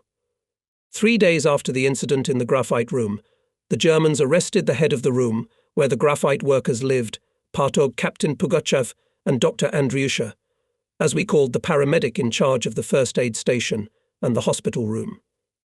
Antonov said that the arrest was made on the basis of data obtained during the interrogation of Zvezdilov and 3 of his comrades who had been beaten and taken away. On the night from Saturday to Sunday of the same week, there was again an escape from the camp. 2 graphite workers escaped from room No. 12, where Pugachev lived. The room was half empty. There were only 10 people living there, and after Pugachev's arrest there were 8 left. This happened in the following way. The barrack stood on supports, and the distance from the floor to the ground under the barrack was sufficient for a person to crawl through. Each room had a vestibule in which there was a parashah. The floor of the barrack was of 1 board, and to strengthen it was padded from below with a thick layer of a mixture of paper, sawdust, and shavings pressed into large sheets. The fugitives removed 2 narrow floorboards in the vestibule, cut them with something very sharp, cut through the layer of reinforcement, and crawled to the wire. There, as in the escape from the drawing room, they cut the bottom row of wire and took off toward Wolgast. The 2 fugitives, young clappers, spoke German pretty well. Both were Odessians and great pals. It was interesting and mysterious whether they ran away in the same underwear, or whether they had clothes stashed away somewhere. All their uniforms, including their shoes, they had left behind. It had rained heavily since the evening, and a thunderstorm had played out during the night. Any footprints they might have left were washed away by the rain. The guards, both inside and outside the camp, were hiding somewhere from the rain. The conditions were perfect for a daring escape. The fugitives were not caught. The commotion in the German administration was great. Von Brunte arrived, with him some other officers and civil servants. The remaining 6 were interrogated for a whole day, and some of them were beaten up. Then all 6 of them were put in the punishment cell for a week. The punishment cell has been used for its intended purpose very rarely in the camp so far. A couple of times the residents were put there for 1 or 2 days as punishment for minor offences, stealing from the workshop, disobeying the foreman, or other such violations of camp discipline.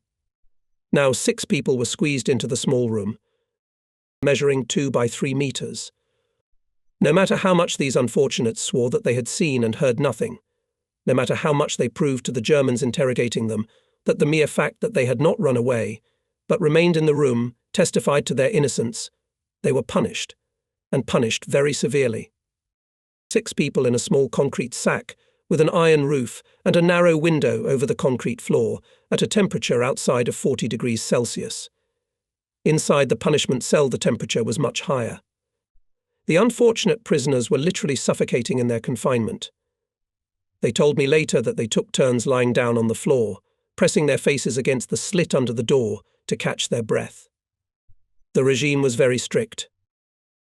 They were fed twice a day, in the morning a mug of ersatz coffee and a tiny piece of bread, and at noon 3/4 liter of soup. That was it. They took them to the restroom early in the morning, even before the rising signal, at 2 o'clock in the afternoon and again at 7:30 in the evening. The rest of the time they steamed in a concrete cauldron, suffocating from the heat and their own fumes. The floor of the punishment cell was completely wet with their sweat. They were not even given extra water. A sentry stood in front of the door of the punishment cell all day and night, and when they were taken to the restroom, the soldiers inspected it beforehand and did not let anyone get close to it. The question immediately arose how to organize any transfer of food and, most importantly, water to the prisoners. The most diverse, often fantastic proposals were debated and immediately rejected for impracticability. On the second day, as I sat in my room to draft, a brilliant idea occurred to me: a latrine. During lunch, I discussed my proposal with Antonov and others. The proposal was accepted immediately, and all the details of carrying it out were worked out. In the evening of the same day, the prisoners received their first transfer of food and water. The scheme I proposed was simple, convenient, and quite feasible. The latrine was a long single-pitched structure with a door at the end. On the left side there was a full-length elevated chest of drawers with 12 glasses, and on the right side there was a sloping chute. Several hooks were screwed in under the locker of the last point, which was forbidden to be used, and food bags and water kettles were hung from them. This was done as close as possible to the time when the prisoners visited the latrine, so that the gear would not be soaked by the stench. When everything had been decided and the food had been served, the prisoners were informed. As they were walking to the latrine, the bath attendant cleaning the corridor between the punishment cell and the bathhouse said, "Look under the last point." Those understood. With the first transmission was an instruction written on a piece of paper: all packaging and empty dishes hang back on the hooks, so that nothing can be seen from the outside. This system worked without fail for the entire week of the sit-in. When the arrested were released, they said that only the morning gear, which had been on the hooks under the wheelhouse all night, had failed badly. Nothing. Prisoners have eaten such things. Thanks. 5 sat out the whole term. Only one of them was let out after 3 days. He passed out from the heat. When everything was over, in a conversation with Antonov, my father marveled at the endurance of the Russian soldier in such difficult conditions. With the disappearance of Pugachev from the camp, the councillors seemed to quiet down, but not for long. They quickly found their successors. Too quickly the Germans were retreating in the east. The front was near Warsaw. My relations with Fetzer had frozen. He sometimes tried to bring them back to more friendly, but every time I remembered his calmly angry face, squinted eyes and gloves, which he pulled on his hands before beating Zvezdilov and his comrades, and he withdrew. The Sunday walks continued, however. The graphite workshop was suddenly closed. 3 trucks with trailers arrived.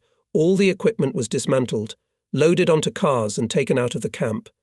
The electrical workshop was running at a quarter load in the drawing room reading books. The camp had obviously lost its importance. It was far away from the ANR directorate, which had moved somewhere new. The population of the camp had also decreased considerably. Now, by mid-August, there were less than 200 people left. Arrests, escapes, and the departure of volunteers to the ROO made the proportion of pro-Soviets in the camp increase, and in parallel, the relations with the camp administration deteriorated.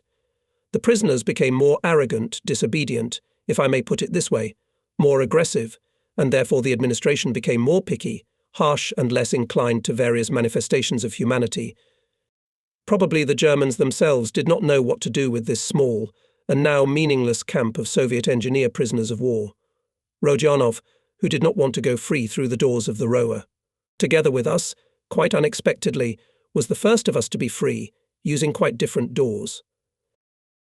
Alexander Pavlovich was an exceptionally nice, intelligent and pleasant man, a knowledgeable and experienced engineer, but the only thing military about him was his appearance.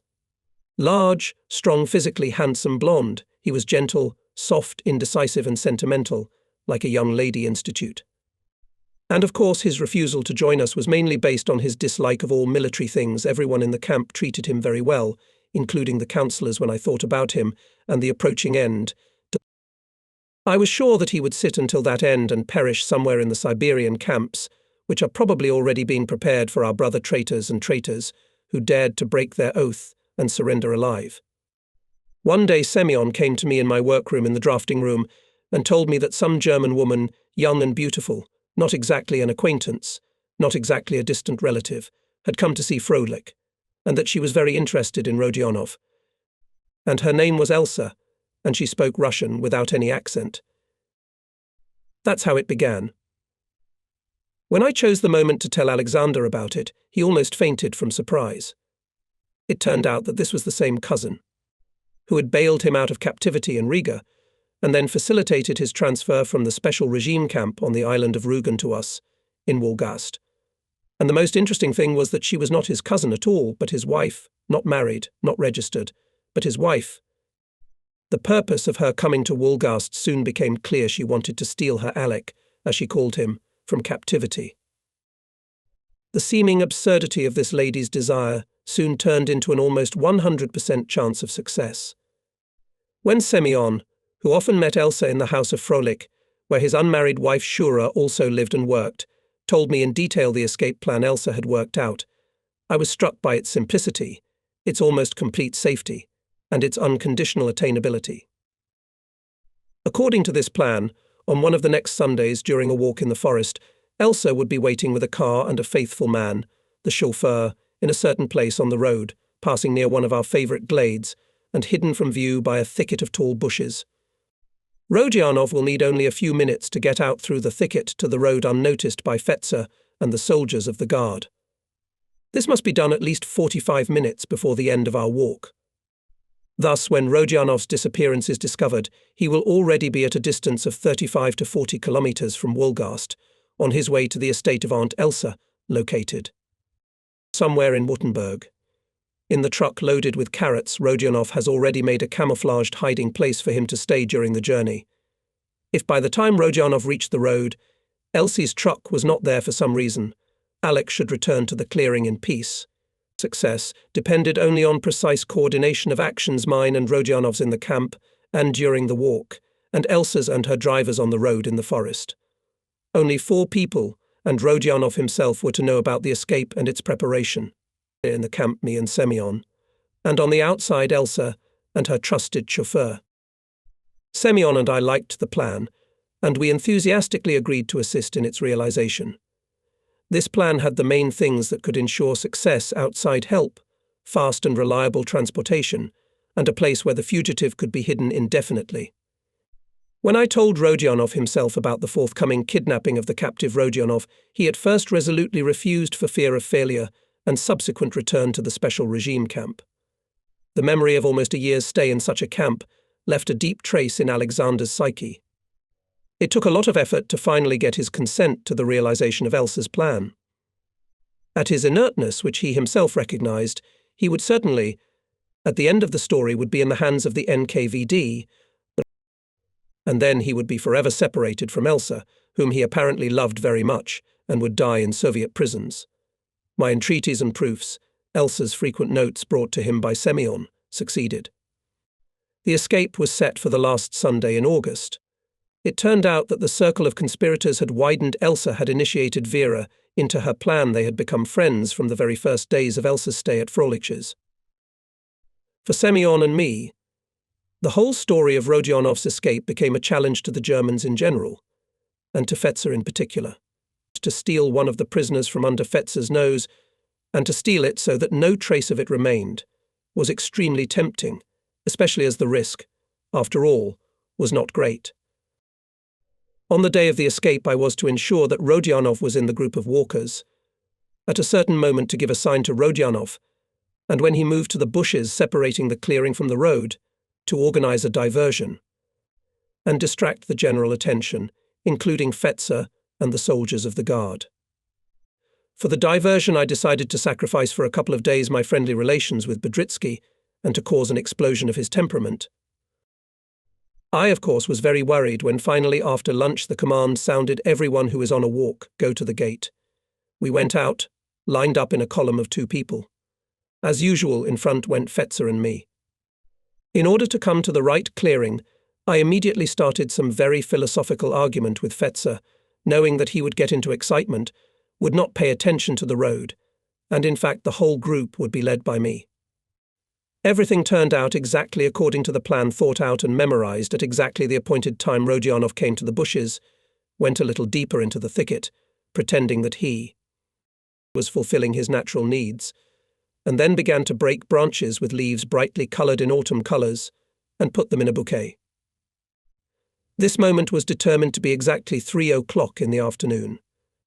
According to the experience of previous walks, at this time, an hour and a half before the end of the walk, everyone usually rested, having played various games, and most just slept, collapsed on the grass. Fetzer was always asleep at this time. The escorts were also dozing, sitting in their seats. I heard the double honking of a car on the road. Invisible from the clearing, it was nothing unusual, as cars sometimes travelled along the road from Wolgast to the fishing village on the bay. A double honk indicated that Elsa and her car were waiting. I rose from my seat. Rodionov's head disappeared into the bushes. 2 steps, and I, as if by accident, stepped on the arm of the sleeping Bedritsky.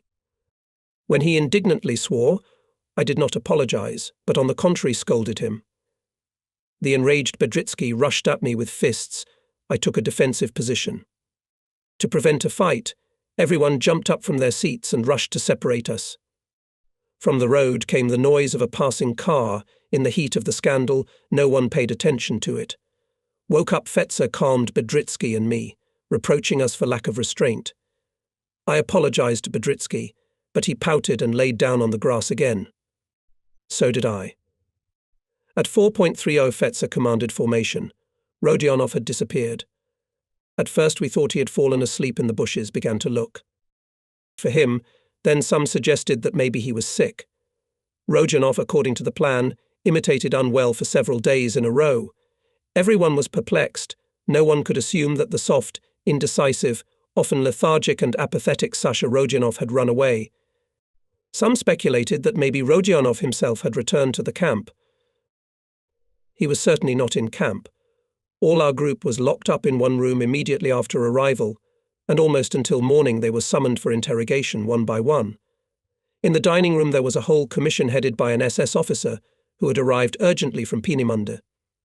Some were released after interrogation to the living quarters, others were interrogated several times. That night I was summoned for interrogation 3 times.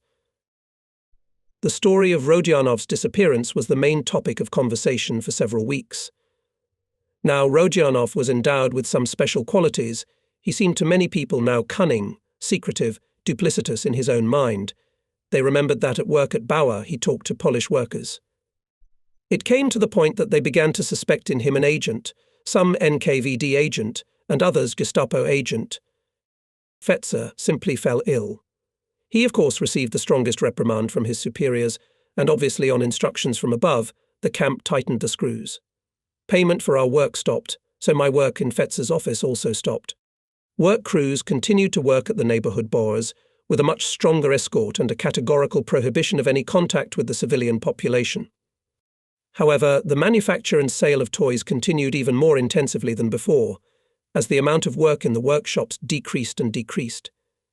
In general, the case of Rodionov's escape was somehow quickly hushed up. It was too unpleasant for Fetzer, Hildenbrandt, and probably many in Peenemünde. But Fetzer himself continued the search in the hope of finding at least some tip of the thread to untangle the whole knot. As it turned out, he went around all the owners who had our prisoners working for them, interrogated the owners and workers, checked their testimonies and studied their answers. He simply said to me, "I intuitively feel that you know more about the story with Rodionov than you say. It was not without your participation. Everything was done cleverly, so far not a single trace, not the slightest hint. But if I find even the slightest clue, the smallest crack in this conspiracy, you, Major, will be bad. Very badly, I promise you." Perhaps he would have found something. He himself had suffered too much in this whole Rodionov affair, but subsequent events deprived him of this opportunity. Semyon Vladimirovich was transferred somewhere else to another job. He married his friend Shura and left. Vera, a teacher from Kiev, married a French prisoner, a certain Nicola, who, having fallen in love with her, signed a declaration of loyalty to the government in Vichy in order to be released. After the marriage had been arranged, they left Wolgast. Thus, of all the participants in the conspiracy, only I alone remained in Wolgast. And in the last days of September, quite suddenly, with great haste, our whole camp was evacuated. In the morning everyone was raised on alarm, ordered to pack up, put equipment and tools in all still working workshops, and by the end of the day all the personnel were loaded on a large barge, and by the next morning we were in the harbour of Greifswald. Sleep-deprived, hungry and perplexed by the sudden evacuation of the camp, we were led along the outskirts of the town to Erfitelag and housed in 3 wooden standard 3-room barracks. Immediately upon arrival we were given breakfast, which resembled Hummelberg in quantity and quality. Next to our barracks, separated by a barbed wire fence, were barracks inhabited by prisoners of war Italians, former German allies and now enemies. The Italians, who only 2 years ago had fought with the Germans against the Red Army in the Ukraine, were now greeting their former enemies, the Russians, with loud shouts and warm applause. We were allowed to rest until lunchtime, and almost everyone took the opportunity to go to bed. After lunch, also not enough to feel satiety, our old acquaintance Andrei Kuzmik Novikov appeared. He said that he did not know why the camp had been evacuated so urgently and so suddenly. He had some assumptions, but not sufficiently thorough to speak of them. He also reported that Granov, and with him and 9 others, had left the rower and their Russian group, now consisted of only 23 men, and that he himself had been appointed to take Granov's place in the Stalag Chancellery. The Pomeranian autumn had begun. It was raining, a cold, penetrating wind from the sea was blowing. We sat in the barracks, languishing from boredom, idleness and uncertainty. Once a representative of the ROO, a young lieutenant who had graduated from the propaganda school and was somewhere near Berlin in Dubendorf, came to see us. He told us, who had applied to join the ROO, that the matter had been delayed because of complete chaos in the ANR administration. I told Bedritsky and Lyashenko about my role in Rodionov's disappearance. This was a surprise to Lyashenko, but Bedritsky was not surprised. I suspected something, too. This rudeness was not like you when the rain stopped pouring. Our Italian neighbours would crawl out of their barracks and instantly put on a concert. They sang in chorus, sang duets, performed soloists, and we were amazed at the abundance of beautiful voices and applauded after each number. The food was somewhat improved, besides which we received transmissions from the French and Belgians. They were stationed on the other side of the Stalag, but knew about our group and always sent us greetings through Novikov, who continued to have friendly relations with them. This was pleasant and often profitable. We stayed in the Stalag for 3 weeks. Just as suddenly as the evacuation from Wolgast, the prisoners were brought back. At the evening inspection, our Papa Hildebrandt suddenly appeared and announced with a cheerful smile that in the morning everyone was going nach Haus Zurich. Nach Wolgast, his words were greeted with a real prolonged ovation. Pops was smiling like a birthday boy. Indeed, for many of us, the camp at Wolgast had become home. The only home. In the morning, after breakfast, our entire convoy went to the main yard of the Stalag, where tarpaulin-covered trucks and an escort unit headed by Hildebrandt were waiting. Just as 2 years ago, on the day of the arrival of our small group of engineers from Hammelburg, it was raining, and a large red flag with a white circle and a black swastika was wetly streaking under the gusts of wind on the mast. Before the loading began, another of our old acquaintances, Sonderführer Zeichelmann, appeared and called me Bedritsky, Lyashenko, Melnikov and 3 other men out of the ranks. We were taken inside the administration building, placed in a large room and informed that we were all authorized to join the Russian liberation army and that from that moment on we were no longer prisoners. Zeichelmann made a whole speech in which he expressed his pleasure that we were now comrades in arms and said that he hoped that soon we would be able to return to our families and people as victors and liberators of our country. Then he added that we should leave for this very Labendorf with a 1.30 train and that we would be escorted by 2 soldiers and 1 non-commissioned officer. This is not a convoy, it is for your convenience and safety, for you do not know the road, the language, and are dressed strangely for an independent journey. Zeichelmann took away our number cards, and I was no longer POW 7172. So we had crossed the line.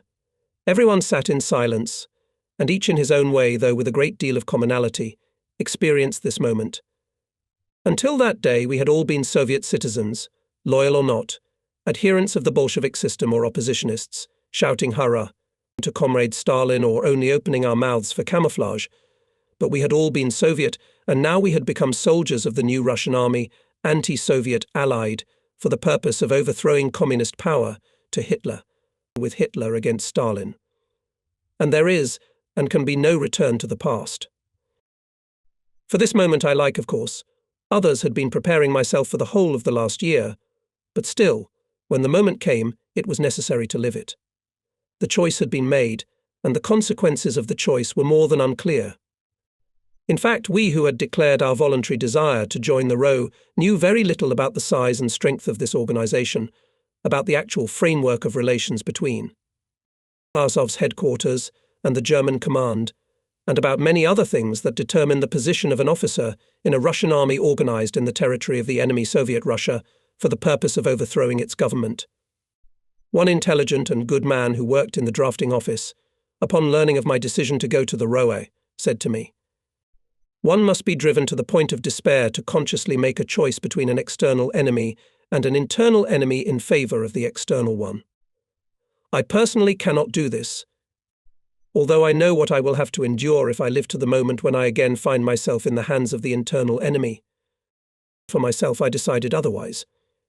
We, in our little friendly group, had long ago come to the conviction that for the Russian liberation movement, hence for the Roa and for us as well, there could be only two variants of the finale in this whole world drama. The first, the Germans will be able to suspend the Red Army offensive for a time sufficient to organize and arm a dozen Roa divisions, and their appearance at the front will turn the war between Germany and the USSR into an internal civil war.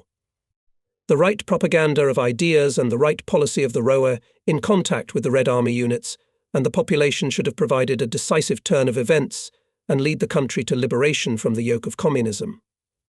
Fears that Hitler's Germany would be the dominant force in shaping Russian life after the fall of the Soviet system seemed ridiculously ridiculous to us, simply from a comparison of the size of the territory and population of these two countries, that if we take the concept of Russia in geographical terms. The second variant of the end with the defeat of Germany, a strong, organized, armed, cohesive and anti-communist Russian army, became a natural ally of the Western democracies in their future struggle against Soviet totalitarianism. Such a post-war war seemed to us quite inevitable. Everything we knew about the political systems of Great Britain, and especially the United States, ruled out the possibility of post-war compromises between Stalin on the one hand and Roosevelt and Churchill on the other. The unnatural alliance of capitalist democracies with communist absolutism in our understanding was simply forced, purely military and only a tactical device. At that time, at the end of 1944, we not only did not envisage the third option, but also did not suppose its possibility. We knew nothing about the Tehran Conference. The Yalta Conference had not yet taken place, and nothing foreshadowed the future capitulation of the leaders of the West to the tyrant of the East, with the transfer of half of Europe into his power and the extradition to death of millions of anti-communists. One way or another, we had chosen our path, embarked on it, and could now only follow it to whatever end. At 1:30 in the afternoon, our seven, two very old soldiers and a lame young non-commissioned officer were placed in a compartment of a wagon and drove to Berlin. To the Roa. To our escorts we continued to be mere prisoners. Even to the restroom one of the soldiers escorted us.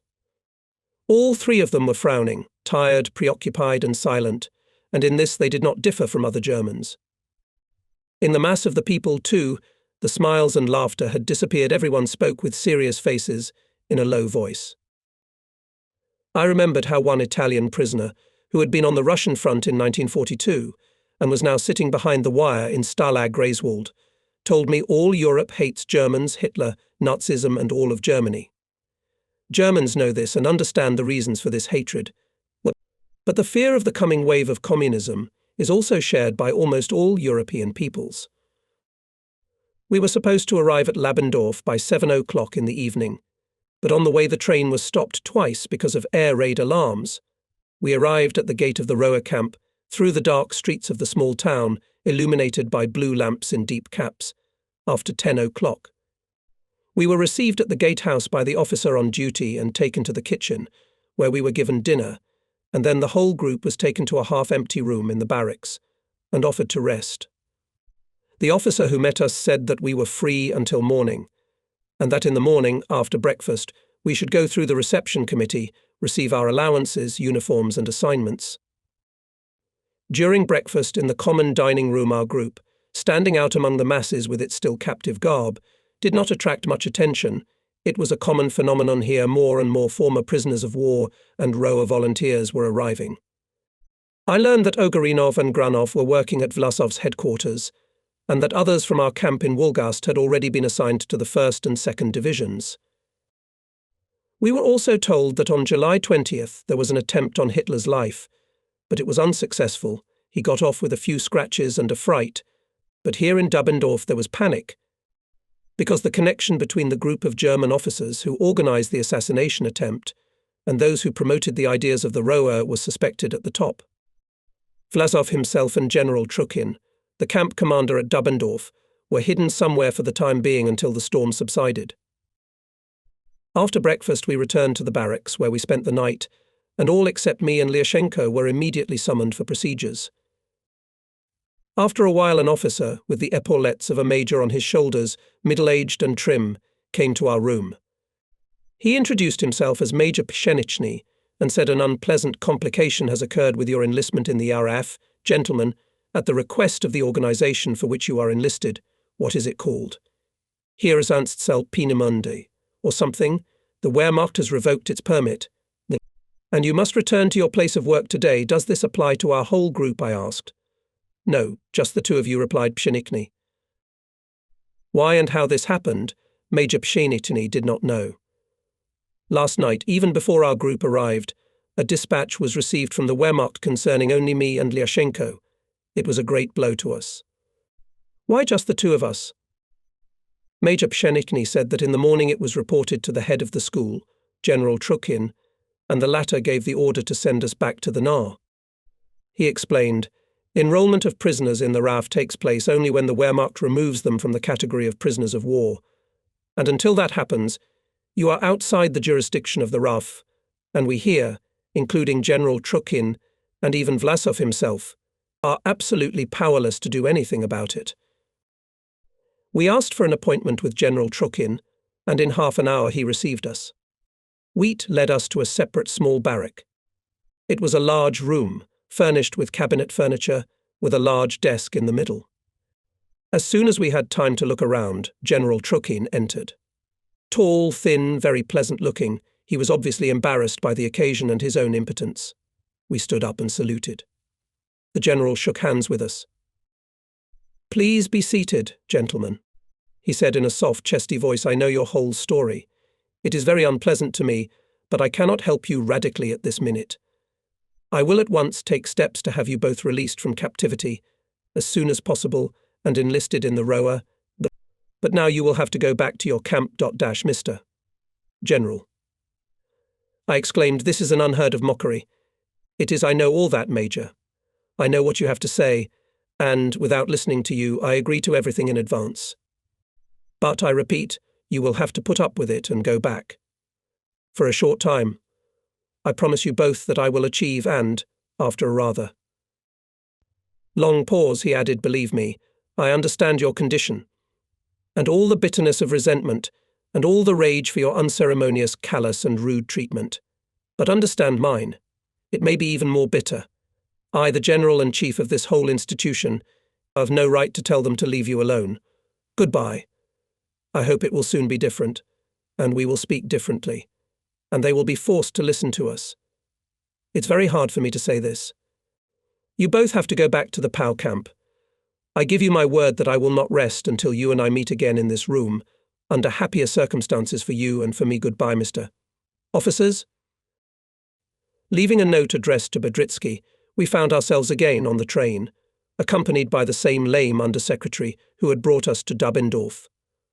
Only now, sitting in the compartment of the train and calming down, we fully realized what a puddle we had fallen into. Back to Wolgast. To the camp, where now there were only the undecideds, passive and frightened by the impending denouement, and a close-knit group of pro-Sovietists in the camp. We would find ourselves in a foolish position, and would be the target of ridicule and bullying. Somehow we had to avoid all this. But first of all we must understand the reason why the ANR blocked our departure to the rower. If it concerned only me alone, the reason.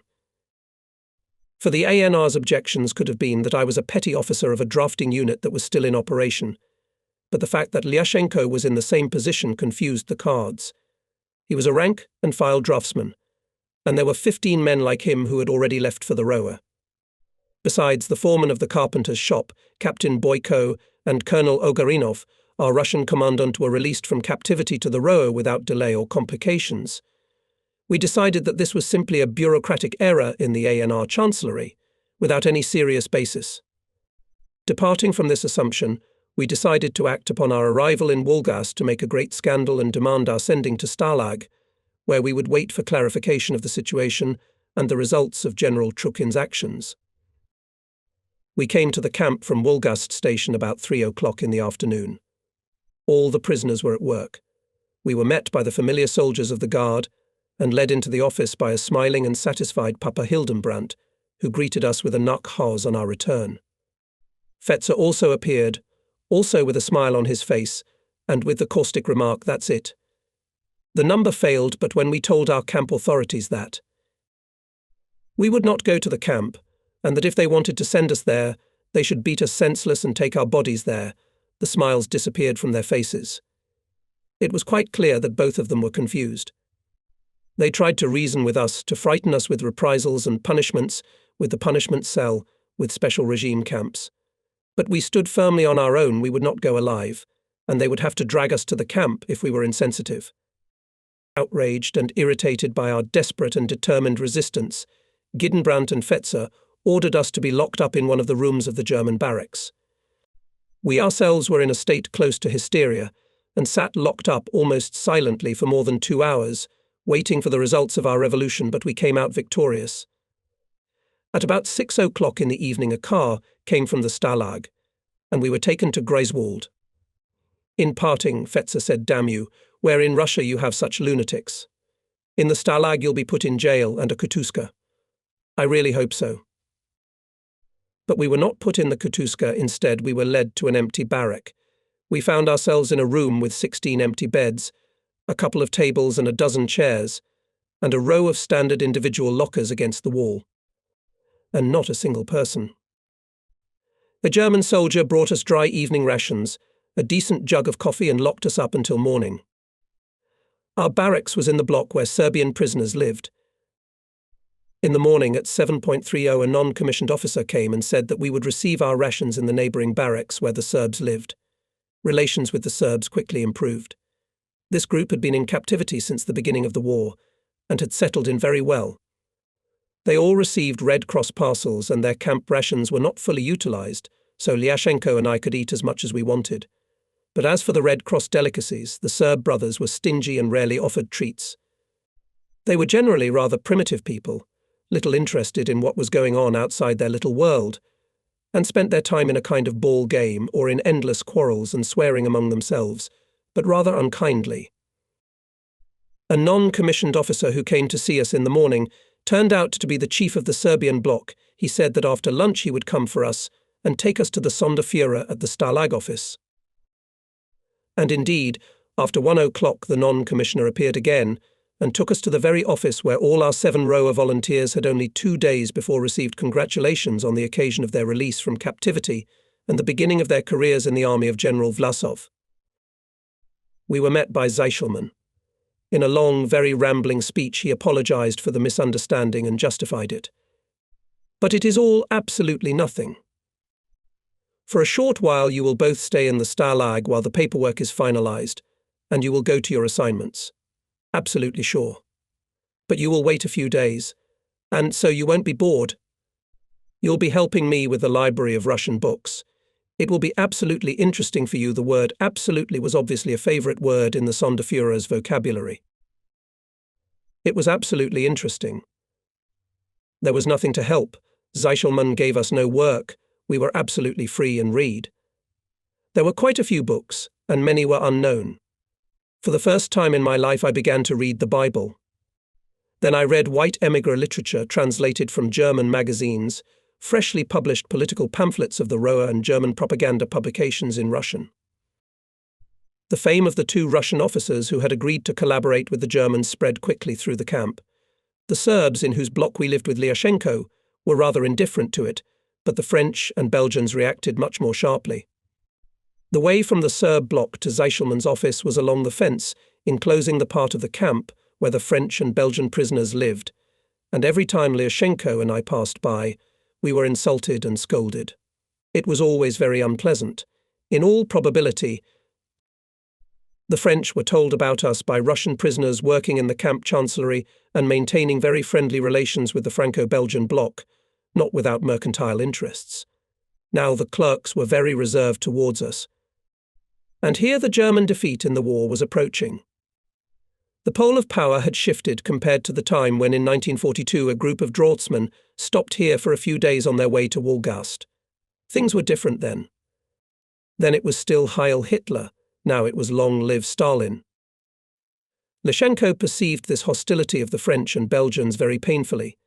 He even sometimes stopped at the fence, trying to explain the situation. Come on, Igor Petrovich. They will not understand our motives, I calmed him. They are people from another planet. For all these boys, everything is very simple. The Germans are their enemies. The defeat of the Germans is the victory of their countries.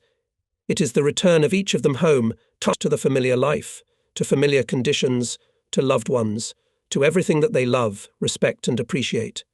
For us, the victory of our country is the triumph of Stalin and all that we hate. For us it is shame, possible death, and great grief for all our loved ones. And just for opening our mouths and daring to say that we disagree with Stalin. To these nice Frenchmen and Flemishmen, we are traitors, collaborators and traitors. We are splinters. We are against their military ally, the Red Army, whose successes they applaud, and this they can neither understand nor forgive us. We are against Stalin, and therefore, ridiculous as it may seem, we are listed as enemies of Roosevelt and Churchill, along with all the Germans. We know that we are also against Hitler. They don't know it and can't understand it. In fact, we are their most loyal and faithful allies, but they will find that out much later. Yes, we're the splinters. And back in the camp of the perishing Lyashenko agreed.